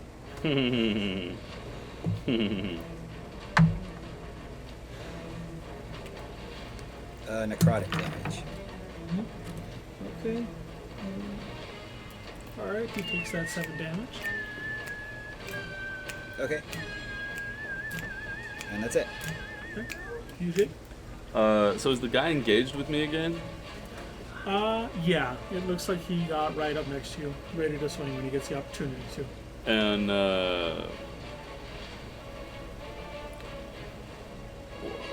what? I'm trying to decide which direction to head on this beam. What do I see down there, and what do I see down the other way? The direction that he kind of fell, towards the closer corner, it looks like there is a curve. So it looks like the wooden beam takes the curve going this way. And then the other direction? The other direction, it is very dark. Towards the direction of the curve, though, you do see more of the little baboon creatures. All Taking right. the food even further deeper in. Well, I guess I'll go around that way. What I'm gonna try to do is cast invisibility on myself, so that he, can't get an opportunity attack on me, and just squeeze by him and go around the corner. Okay.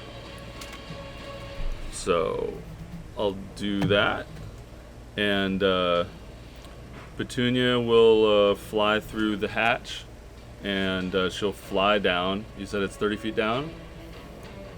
Down the hatch. 30 feet down from the hatch to the ground? Oh, where you guys are, yeah. Yeah, so she'll fly 20 feet down. So she's hovering over the beam, and then with her other 20 feet of movement speed, she'll fly 5, 10, 15, 20. She'll fly over here, so she's 20 feet up, and she's 20 feet off to the side, sort of following me. Okay. And we're going around the corner. Pass. Alright. Let's see.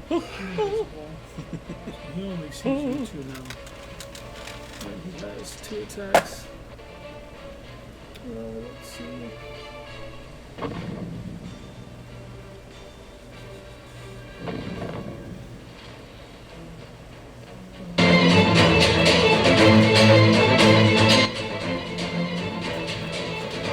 The one with the bird? Who's that? It's Jake. Oh, no. Sorry. Who says this one? That's me. That's you? Okay. He is going to try to attack you. And what is your AC? My AC is 14. Unless I cast Shield as he attacks, Okay. which would make it a 19. Well, he would hit unless you want to cast shield. Okay, then can I cast Shield? So he misses. Okay. And the next one. And it's at that point that you hear the stomping intensify. And from the hatch, you can just barely see a shadow start looming over here. And you see this thing drop down through the hatch, right to where you guys are. Whoa, what? You mean this person giant dropped a tiny giant? Yeah. What does it look like? Does it look like that, or? The big giant? No, the big giant is much larger. What does the thing that it dropped through the hole look like? Does it look like that, or what does it look like? Let's say it looks like a giant roach. And does it take falling damage? It does take 10 falling damage. When you guys roll me the 2d6. 6. Alright.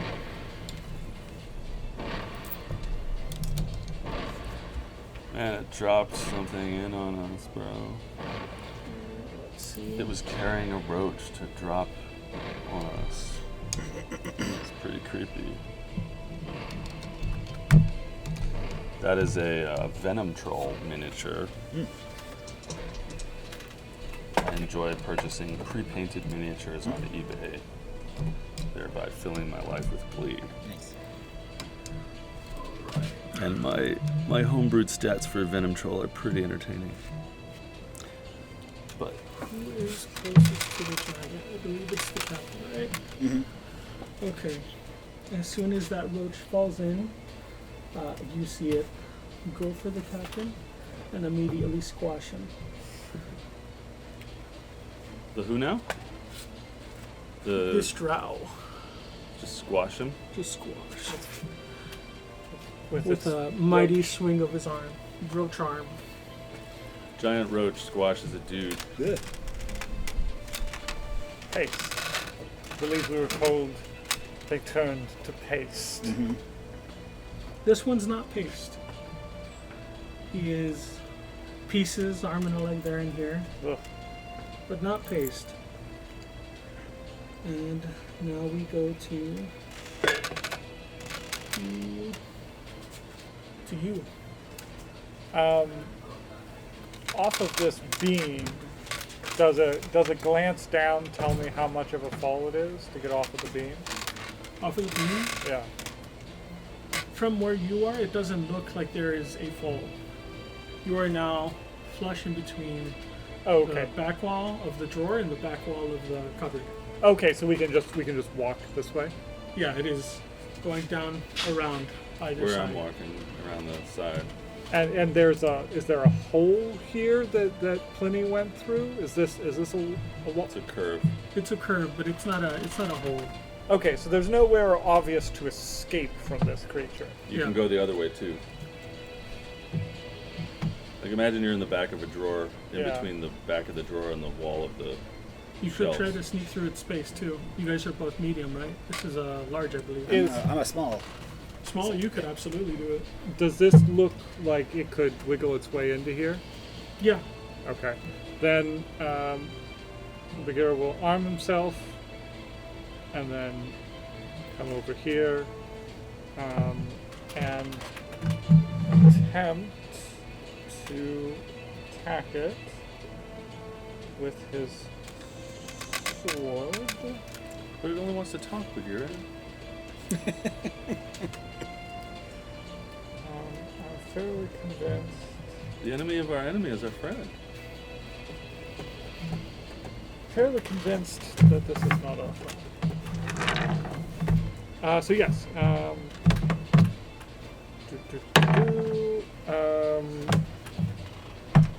It's over 20 on the attack. That hits. Excellent.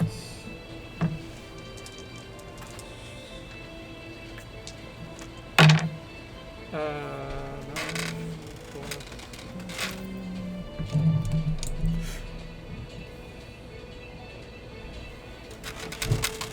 Doing six, that's 15 piercing damage. And then he'll follow up with another attack. Also over 20 on the attack roll for 11 more damage.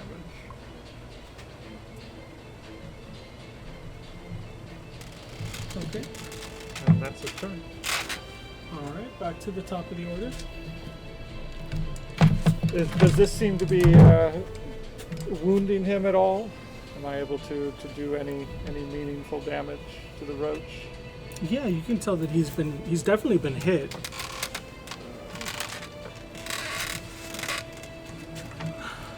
Does he care? Yeah. Yeah, he looks like he cares a lot that he's been hit. He's taking a. You can tell it'll leave a scar at the very least, the damage that you've done so far.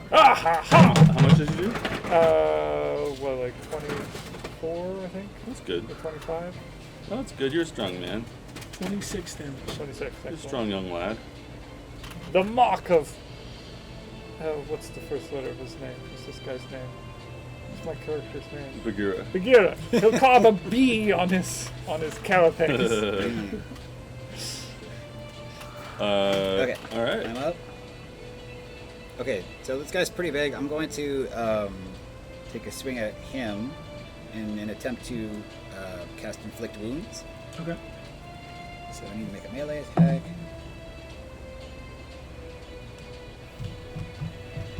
21 to hit him. Oh, that hits, yeah. Then 3d10.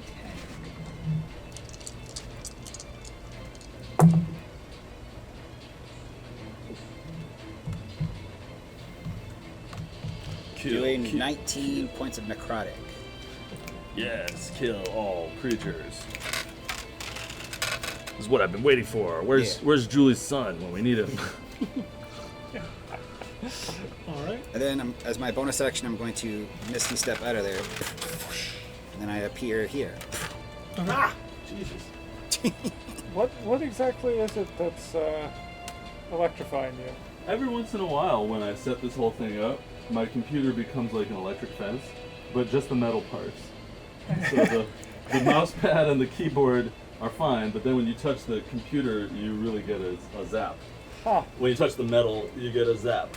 And, it's a fun thing to avoid, but sometimes you just let the chips fall where they may. Uh-huh. Is it my turn? Yeah. Okay. So I just poofed right in front of you. Well, I look at you and I give you a thumbs up. It's a very French thumbs up. Oh, but you're invisible, right? No. Yes. Damn it. Yeah. You turned My invisible. that ruins my plan. So I just poof into a space. I don't know you're there. Do I just want to waste my second level spell slot? Yeah. I want to play. All right. So let's see. The owl will swoop down to me, which will be about 20-25 feet. So it's on the ground, and I will bonus action cast third level Dragon's Breath on her. Nice. So that is 4d6 of cold damage when someone fails a dex save. Okay. Then she will fly back and angle her cone from above and sideways so that it only hits the giant. So we make a DC 15 dex save. That's a fail. And this blast of cold erupts from this owl, covering this cockroach and attempting to crack its carapace, doing 12, 13, 14, 15, 16, 17, 18, 19 damage to it. And then the owl will, let's see, she used about 25 feet of movement. We'll say 30 to account for her angling her cone. So she'll go up 5 feet and over 5 feet. And then Pliny will cast Toll the Dead on the monster. It would have been more optimal to cast something else, I see. But yeah, just for the hell of it, I'm gonna point at the cockroach, and no, I'm just gonna Toll the Dead. So wisdom save, please. All right.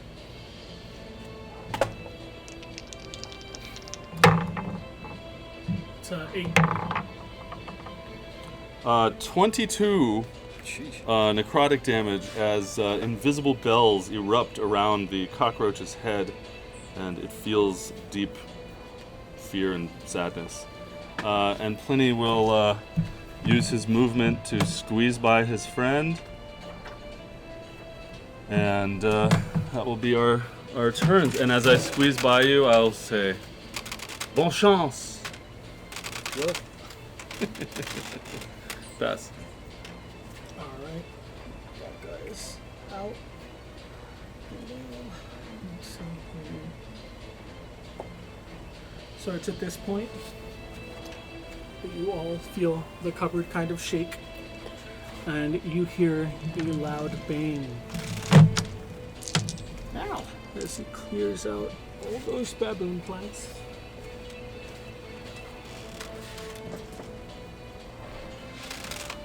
Let's see here.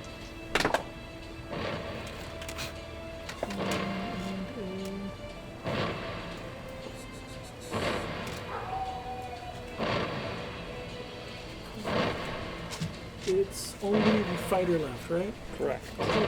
What's your AC? 18. 18. So he swings once and misses.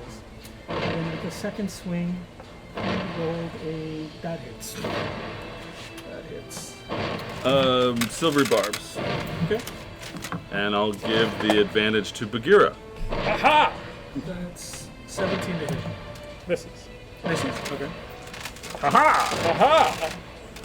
A doff of my cap to you, sir. He aims to please here at Plinny's Ranch. Then we go down back to you. Feint, counter feint, riposte, and attack. Like 25, That hits. Ah. doing 8 damage. Alright. Second attack attempt. Nice. A critical. For Excuse 18 damage. Alright. What is your total? 18 plus what was the first one, like 8 or something? Yeah, the first one was 8. So 26. 26 again. Consistent. Yes. Your total was 26 on the 2? Yeah. Yes. That's my turn. Alright. Then now we go back to the top. All right. Warning, temperature too high. Warning, temperature. All right. So being there, I'm gonna turn and point to him again and do another Toll of the Dead. Okay. That's a wisdom save. A 14.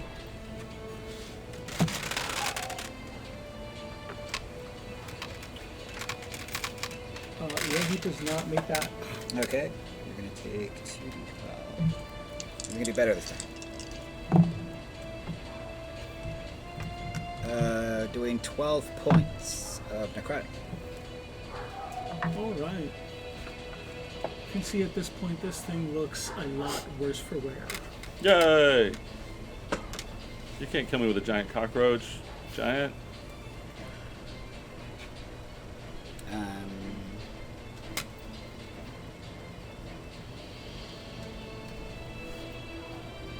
Okay, then yeah, I'm gonna just no, I'll stay there. I'll just ready the dodge in case I need it. Okay. Yeah, and that's it. What'd you do? I was thinking about mushrooms. What'd you do? So Toll the Dead, he's bad, and I'm just gonna I'm taking the dodge action in case he tries to attack. Solid. And that's it. Okay. Perfect. Petunia will fly 15 feet up, making her 20 feet off the ground. Then she'll fly 5 foot back. Now having traveled 20 feet, she will angle her cone downwards so that it hits only the cockroach, and the cockroach will make a dex save, if you will. That is a 14.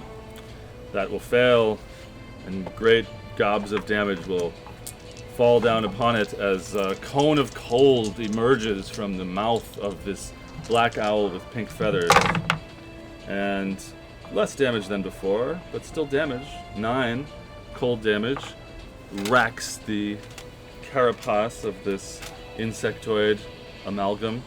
And the owl, being 20 foot in the air and having used 25 foot of speed, will move 15 feet this way. So she's hovering over Homeboy's head. And then, just for the hell of it, even though it is suboptimal, I'll step back and I'll use Mind Sliver on the cockroach, which must make an intelligence save DC 15. At least it has the effect of it will have to subtract 1d4 from its next saving throw made before the end of my next turn, which is why I took it. Passes. Well, it's only taking 1 damage then. But it's not having that effect, so very suboptimal. And I'll move the there's 10, 5, 10, 15. I'll move away down the hallway. Pass. Okay.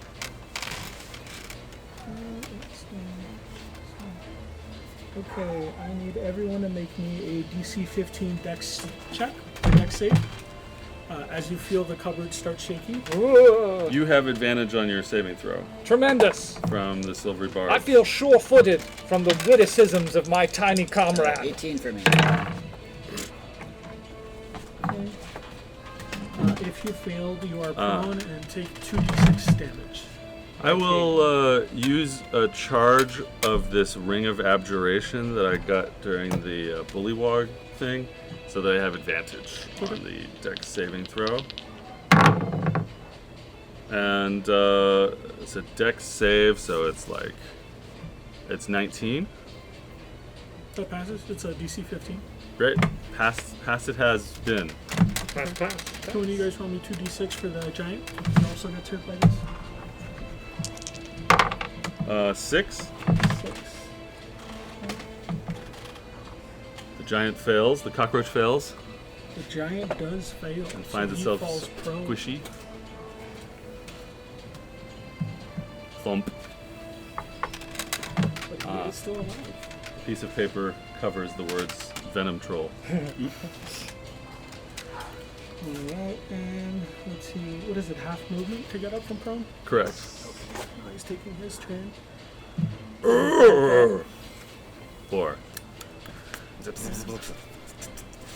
Cockroach noises.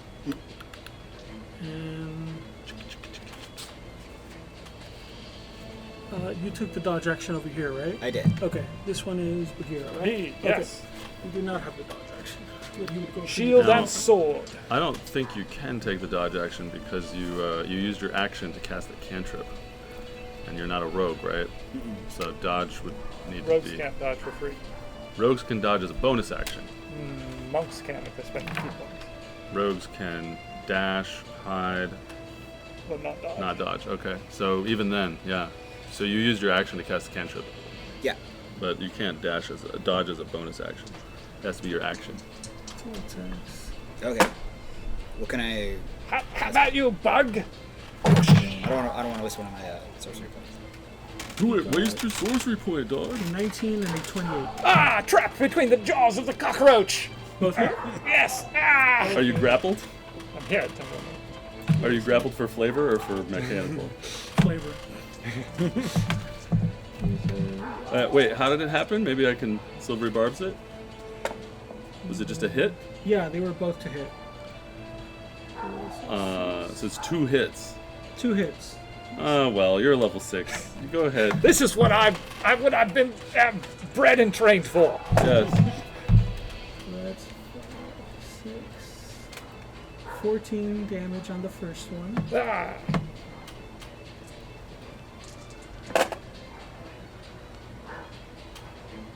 And 16 damage on the second. God. Ah. What's your total HP?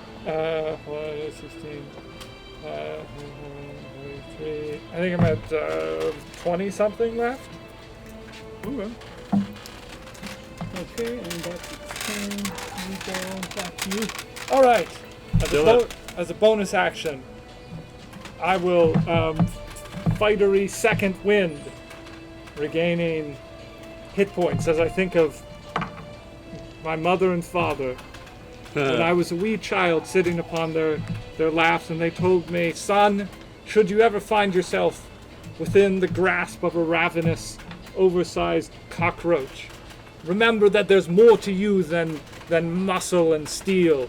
There's resolve. I will regain 9 hit points. Okay. And then I will bring my sword to bear. You're not the only one with sharp claws, metaphorically speaking. You hear it chittering. That said, that's only a 12.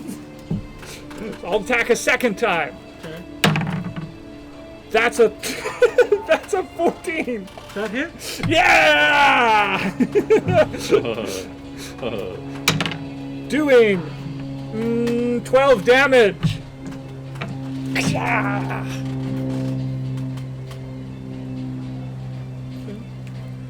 I thought that Bagheera always wanted to talk. Mano a mano. Well, I'm not. I am. The Bagheera's talking plenty. All right, back to the top of the order. And this thing's still going. All right, I'm gonna hit it again with another Toll of the Dead. So That's that's a wisdom Wiz save. 14. Yeah. That is a 16. Oh, that's actually a 19. Silver barbs! Okay. That is Giving advantage 14. to Bagheera. Aha! What's the DC? It was a 14. Oh, that was it. 14. That was it? Okay. Still passed. Still passed. Let me make sure the silvery barbs works on saving throws. I think it does. If it It's just doesn't, any roll, isn't it?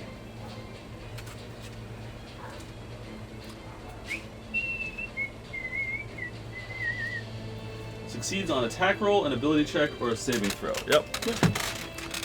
Well, Bagheera, you have advantage once more. Fantastic. Okay, anything else? Yeah, so seeing that not work and getting frustrated because I know this giant's coming, we gotta get rid of this thing quick. I'm going to quicken Meta Magic, cast Tasha's Mind Whip. Okay. That's an int 17 save. Let's see what that is. That is a 4. Okay, so you're gonna get 3d6 psychic damage.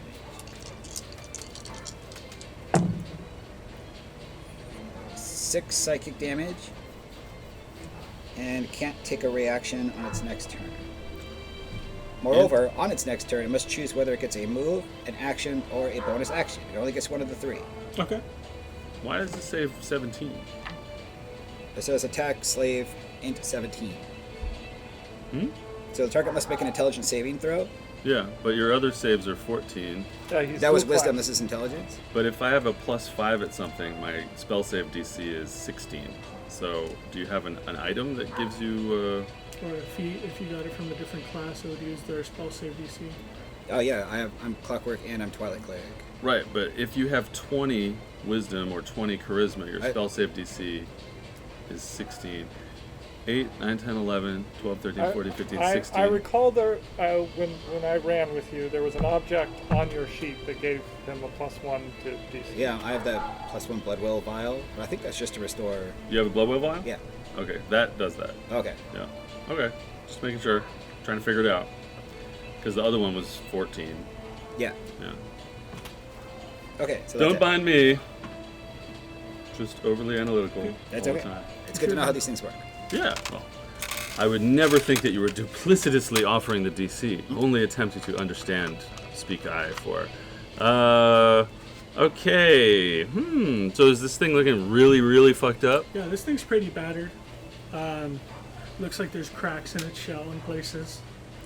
Well, the owl being 20 feet up, she's going to move 10 feet that way and then shoot down at it. So it'll make a dex save. DC 24. That was a joke. That is an 18. Well, I already used my silvery barbs. All right, so it's going to take half damage. It's going to take 6 cold damage. 6 already halved or a half 6? Halved is 6. Okay. So then the owl will fly back. It's 10 feet.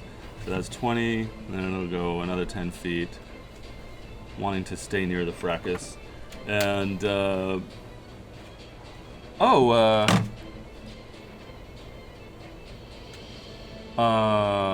was the you know what? The giant actually failed its saving throw against his spell because my Mind Sliver makes it have to take 1d4 off of its next saving throw. So when you rolled the 14 and it hit his DC exactly, Okay. it actually failed. What were you casting on it? Toll of the Dead. So it is going to take damage, actually. Yeah. So that would be 2d12. That was the whole point of casting the suboptimal Mind Sliver, is to affect its saving throws. And that's 12 necrotic on top of the. I'm still gonna do the Tasha's Mind Whip. Okay. With your quickened thing. My quicken spell. All right. This time I'm gonna toll the dead on it. So wisdom save, please.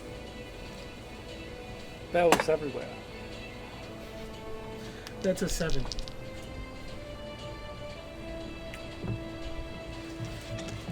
Don't roll a d10 and a d20. Roll 2d12. 19 Nice. ding dong damage. The cockroach, covered in icicles and snow from the owl's attacks, clenching onto Bagheera, feels giant invisible bells begin to ring on both sides of its ears, and as they ring and the cockroach drops Bagheera, puts its pincers to the sides of its head, and we hear and fluid starts to leak out of this cockroach, and then its head just pops like a balloon, and the headless body flops forward onto Bagheera It always does. with bug juices. And so it has died. Alright. That is everyone. Combat over. Battle. Bagheera staggers over, breathing heavily. Ha! So Right. now- Are you badly hurt? He is bloodied. Okay. I'm gonna be like, come here, A, friend. a line of blood across his scalp, and a tender bruise. Okay, I'm gonna put my hand on your chest to give you some cure wounds. Ah, Oh, right. feel 10. refreshed by your magic and/or mechanics. Yeah, Do you have a get- magic weapon? Yes, You get 10 points back. gracias. This is most obliged. And you- Your fey magic refreshes me. I'm holding this magic rock, and I'm like, one day I'm gonna give this to someone who doesn't have a magic weapon yet, I think I got my don't magic have one. weapon at the same time you did. who uses their weapon. Oh, Oh, I should give it to the kid, the hippo. Yeah. Next time she's around. And for you, I'll give you another blood whale vial that I'm just carrying around. All right, what's going on? That's combat over. From where you are, you can see that it looks like there's about 4 or 5 of those baboon, let's say 5, baboon creatures with the plant sticking out of their hand, just kind of standing there listlessly. It looks like once the food stopped dropping in, they were left without a task, and they just wait there. The shaking that was happening earlier seems to have stopped.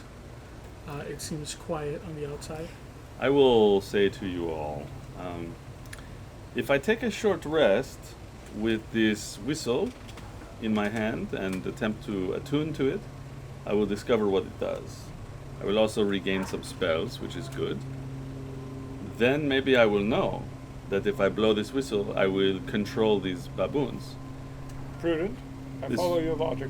Would be smart just in case the whistle makes my head explode, you know. Yes. Uh, We can look for a place to bed down and refresh. Yeah? well, it is just for 1 hour, you know. Yes, And we that's don't what I even mean. have to sleep or close our eyes. Well, is the banging from upstairs still happening? It's quieted down. Quiet it down. Bagheera will wet a bandana and tie it around his mouth and nose. He has, it's dank in here, and I don't want to end up with whatever one of those is growing out of my eye sockets. So if you guys are okay with that, I'm going to take a short rest, yep. which would also allow some of us to regain some hit points if anyone wants to roll hit die. Yeah. Is this a place where we can rest? Yeah, it seems quiet. You don't see any movement at all. It might be a bit unnerving, but it doesn't seem dangerous. Bagheera will do his stretches and calisthenics.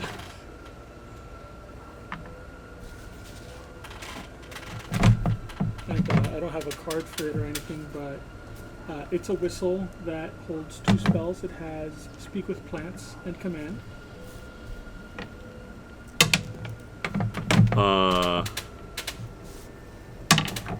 How many charges or casts of these spells per day? Is it once per long rest?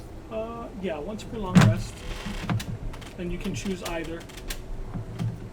Or once per long rest for both, rather. You can do them both. And command is something that lasts for 1 round in combat. Mm-hmm. Yeah. It seems like for these creatures it works a little differently, though. Same spell, though. Okay. Well, I've finished my long rest, gained some hit points, and learned this thing. I'll tell you all what this whistle does. Mm-hmm. Once per long rest, it lets me cast Speak with Plants or Command. And then I will go over to the, if you all are done short resting, Yep. I'll go over to the baboon creatures and attempt to speak with them, just normally. They don't say anything back, but if you were to give them a command, they would listen. You tell them, hey, go over there. They go over there. So I am thinking that I just command these creatures to deliver the food to the tavern, Yes. the little cup. Yes. We might need to escort them to see if they know where the tavern is. Yes. Also, I think it's a good temporary solution, but it seems like the gatherers upstairs have been wiped out by the giant. Well, there are He's more. probably wise to this invasion of his fridge. For some reason, right? There was scraps used to be dropped, and that stopped. Perhaps to discourage an infestation of people. But now the scraps can be brought to them. Let us begin the Beguine. The big green. Begin? You know this song? I don't know. It is a song. Okay. I will blow the whistle at the creatures. Okay. And then I will say, begin gathering food once more. But now you will take it to the tiny mug. We should also search for where the current stockpile is. Yes. But first I will blow the whistle and tell these creatures, begin to gather food once more and carry it to the tiny mug. Okay. Almost as if they could somehow connect with you. As soon as you say that, they know that the new shortest route is probably down the ladder that you guys had just made or had just finished. So they grab the food from the fridge and start going down that way, the way you came. Would you like to look for the current storehouse of food? Yes. Yeah, I'll help. Let's investigate for it. Search around for wherever. We will look. Yeah. Okay. Keep a keen eye open. We will look around for the pockets of food. Okay, are you guys going to go back out When you say back out, to the top of the countertop? I was thinking that presumably they're scuttling them away somewhere in here. So Bagheera is going to look in here first for wherever they were sending the food. Okay. Yeah. It looks like probably around.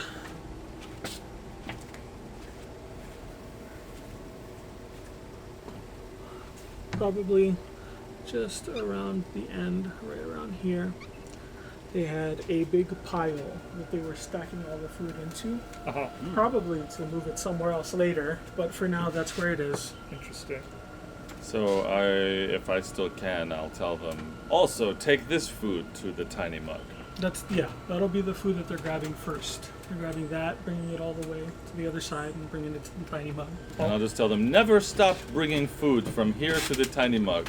All right. Are you able to task one to show us where they were going to take this food? Perhaps there are other supplies there. I don't know if they have a memory, but if they do, perhaps you could ask one to show us to their home base or I'll try to something ask one equivalent. that.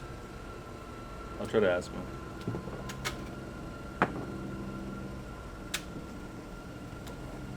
It's, I'll say that's a 17 on the die. They remember that a little bit lower, all the way straight down. They don't have the ladder system that you guys do, but if they did, all the way straight down, there would be a cave that has supplies in it. Cave of supplies. I would tell you this, and then let us go to there. Yes. Onwards to the cave of supplies. Yes. How do we? Let's see. We'll look around for how we're supposed to reach it. Is there another hole in the floor somewhere that we can find? It'll show you the path. Once you get to where the kind of pile of food is, right behind it, it looks like there is a drop that takes you down to another kind of frame like this one, just a little bit lower. Perhaps we can use ropes this time and avoid the sprained ankle. You can see on the other side of the wall, there's like notches dug into it, so you could climb that down. All right, let's do crag that. rock. Okay. Let's go. Here we go to the cave. So you do that, and you do that a couple more times. As you notice, it takes you all the way to the bottom. Easy enough to find the cave with the creature leading you. Inside, you find, let's say, you find 100 pounds of food, and you find 9 barrels just full to the brim of water. Tremendous. And I will say, as I said before, all of you will constantly bring food from here and the fridge, the icebox, to the tiny mug. We should. But make sure to rest once in a while, following all union rules. We should hasten back to the village so that they know what to expect. Yes. When the plant-riddled baboons show up. Yes. Yes. Let us hasten. All right. I'm just gonna speed through the travel part. By the time you guys make it back to the tiny mug, you see the first of those baboon creatures has kind of reached the tiny mug. Just goes right up onto the porch, drops its food, and then heads right on back. As you enter, you see the barkeep just kind of incredulously looking at what he just saw happen. Is that guy's you? Yes. Did you guys do that? That's Oh yes. That's us. Is that the magic you were talking about? That's really useful. Yes, we told these creatures to forever, until the end of time, following union breaks and rules, to bring food to here from the magical box in the sky full of food. So you should be good for a while, my friend. That's amazing. That makes me the supplier. You're okay with that? Yes. Let We me, are not staying here. If we were staying here, I would say give us, 20-30% of your money, but we're leaving. Well, Here, let me. surely you hold it in trust for the entire community. What was the previous system? How dropped food was distributed amongst the town? Whoever got it first got to sell it. Right. And what do you imagine happening now that it's all being delivered to your doorstep? I'm probably going to be the first to get it, so I'm probably going to sell it. Right. He is going to be very rich. This is good. Good for him. Wonderful. What do you use for currency? This is not our here? world. Look, let me give you. I got this on me, and he hands you 4 gold pieces. Oh, This is all I had on me right now. But and it's actual like gold pieces, like. gold pieces. My That friend, is you not- are going to be rich. That is wonderful. back Do you to have any powerful magical objects to share with us that you maybe used to have, in your safe place? Uh, Don't forget, I gave you that water too. You did give me the. All right, let me come up with something. I'm sure I've got something in the back here. I have several concerns, species. One, that this supply might end. Two, that if it doesn't, what we've created is a sort of warlord barkeep. I don't know what that means. Well- Bagheera, you know, when we go to a place and they say, "Oh, you must save the princess," and we save the princess, we bring her back, right? We do not stop and say, but one day the princess will be kidnapped again, so we must stay here forever and save her every time, or him, or they. So, you know, we have solved the problem. They have food. We have temporarily ameliorated the problem. And this... Are you not curious, Pliny? Does it not tug at your mind as to why the supply of food stopped in the first place? You know, I have concerns elsewhere. We have saved them from starving. He will be very rich. He will have all the gold. He can use it to pay people to go get more gold. I would tell him how to get to the fridge. I mean, we could tell We should everyone in the town. Yes. Also, to whom are you going to entrust the whistle? I will keep it. This will do you no good. It casts spells. They need it for the baboons. You don't understand. If they don't know magic, they might not be able to use it. Your suggestions will lead to great chaos. Let's... right now, what we have is order. This person will sell food constantly, and everyone will be fed. If everyone knows where the food is, they will go up and get squished, they will die, they will fight among each other, they will kill or take the baboon creatures. It would be a mess. If he has the whistle, he would tell them to do other things. Wipe my butt, you know, park my horse. Things would change. Right now there is perfect order. It is the perfect time to leave. I am surprised we have not teleported away yet. Everything is solved. I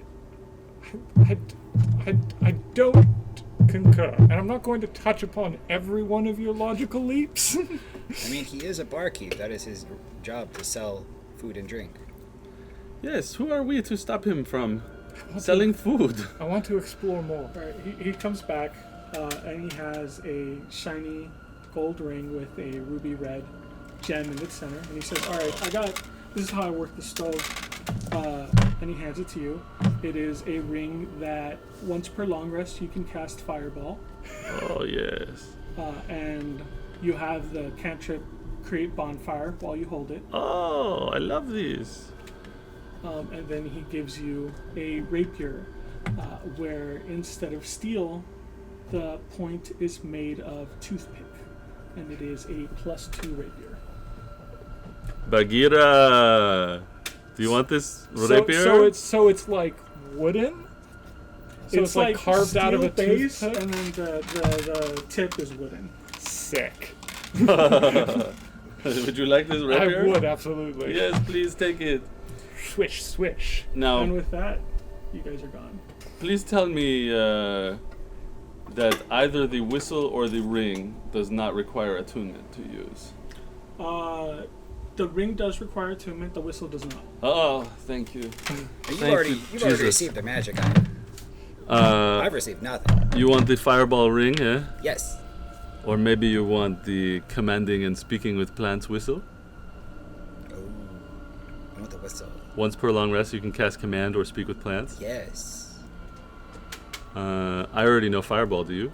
Nope. These are tough decisions. I like. You have interest in the cantrip?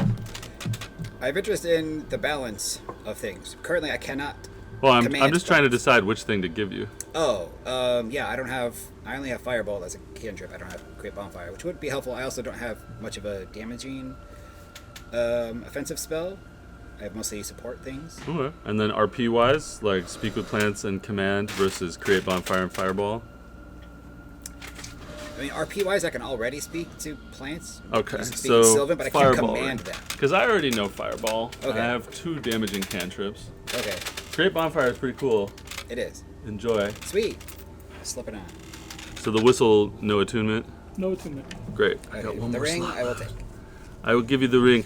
My friend, life is but a dream, but when you are dreaming, it is good to have powerful friends. You will be picking the teeth of all of our enemies. Now I have 2 swords. Yes. I can stab 2 people at once, or 1 person twice. Will you be a dual wielder? What's that thing called? The ring? The ring? Yeah. What's it called? Let's call it Firestarter. Firestarter. Ooh. Gonna be starting something. So, since we're It's a toothpick. ending a little early, I'm gonna get a plate of peaches and yogurt that we can share. Wow. It'd just be one big plate with peaches and yogurt and like 4 forks. We can Peaches. try it out. That sounds Um, tremendous. Can I request peaches outside of yogurt? You mean like separate from it? Yes. Yeah. And let's, if you can, so I don't miss any fun checkout talk. Let's save checkout talk till I get back. Sure. Maybe I'll make 2 plates. See how lazy Jake is. So I think Jake figured it out. I was really into Pikmin a couple months ago. Oh. I've heard of it. I've not played it. Gosh, I haven't played that since the GameCube days. The new one just came out. Like, Oh, did it? Yeah, Oh, sometime damn. last month. It's sort of like you command little fellows Yeah. around. Is it the same thing? It's like in a big world where you're like fighting like grasshoppers or whatever. No, the creatures are all like alien designs kind of thing. But Okay. the concept is like whenever you find a treasure, it'll be like a photo of 4 dogs or something. It'll be like, oh, this is clearly we're in our world, just tiny. Ah, yes, like the borrowers. Oh Yeah. yeah, the borrowers. Oh man, I thought we were gonna have to fight the big giant. That's good. Well, originally I was gonna just have it be that one, but then when he started talking about scale, I was like, he's right. That doesn't really. I'm not gonna have like something that massive come be a threat. Mm-hmm. It would be the whole map. Yeah. I mean, what- it would be like Shadow of the Colossus. Oh yeah. Yeah.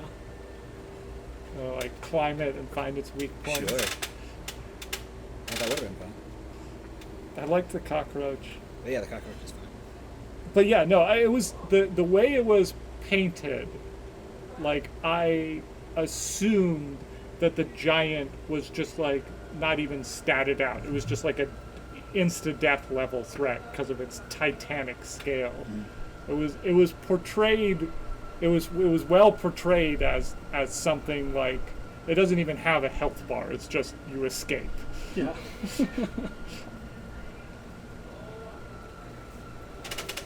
No, I had. Oh yeah, we'll do it in checkouts.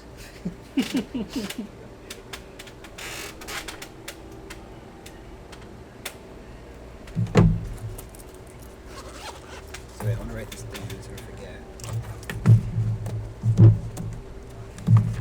So once per long rest.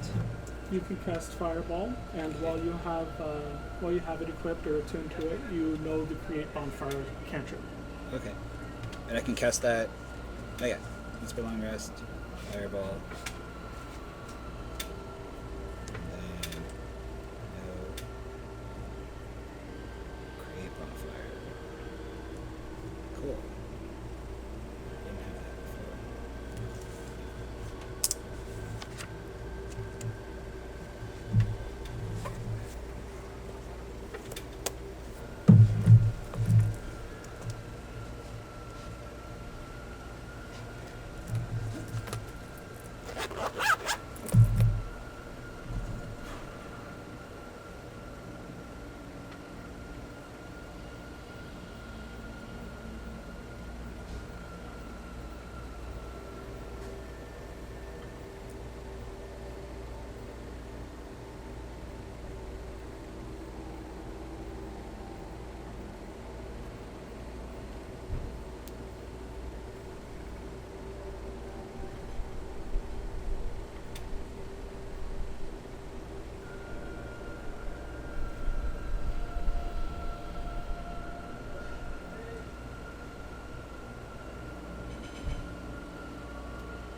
Wow.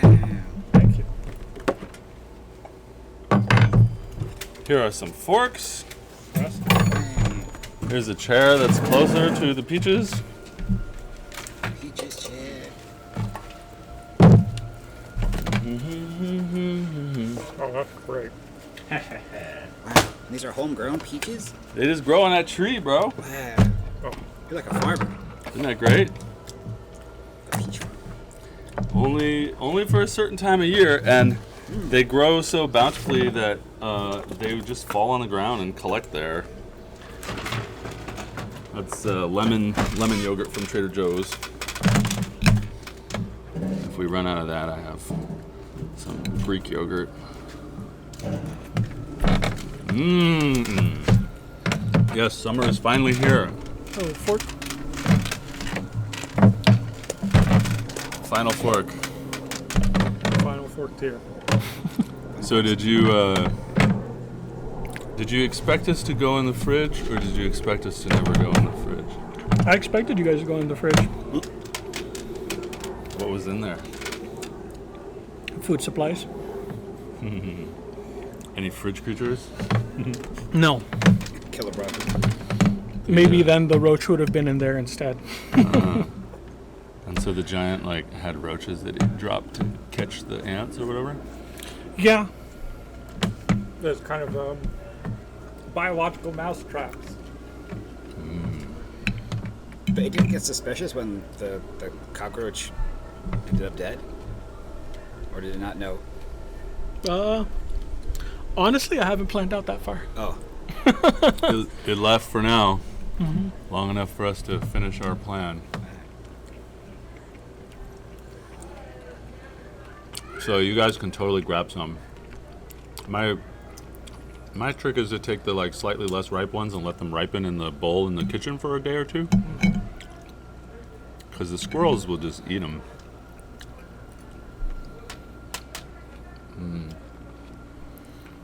So, we'll do checkouts.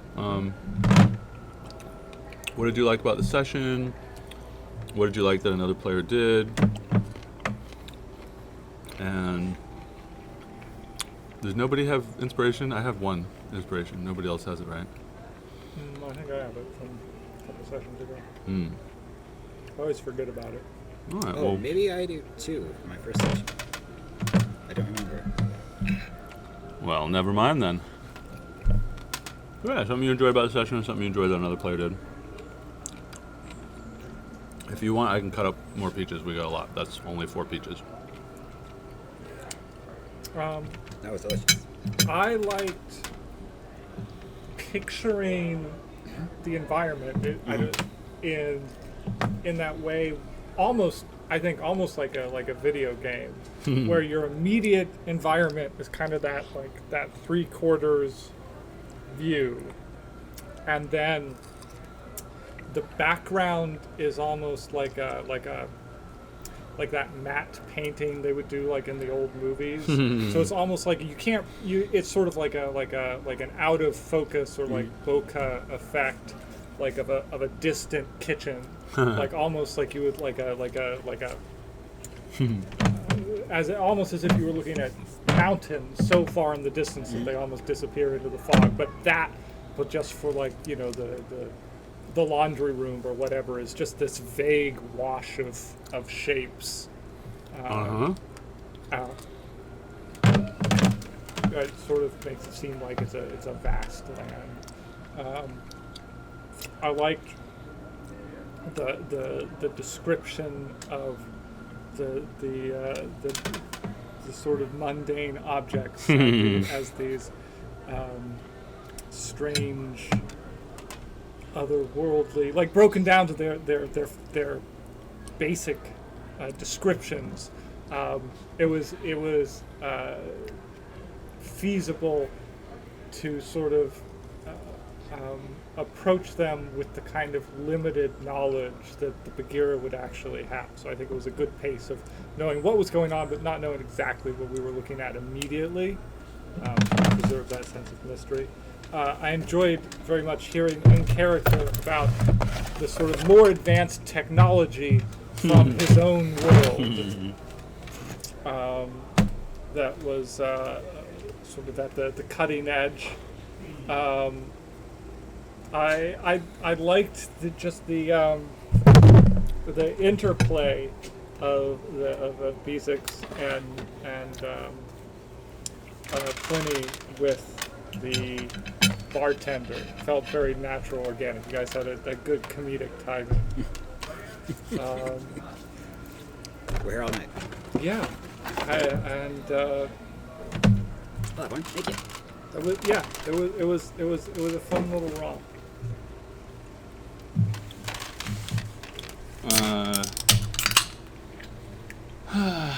Yeah, you know, like everything that Daniel does, there's always something adorable about it. His characters. So now this world is very cute. So that was fun. Kawaii, as they say.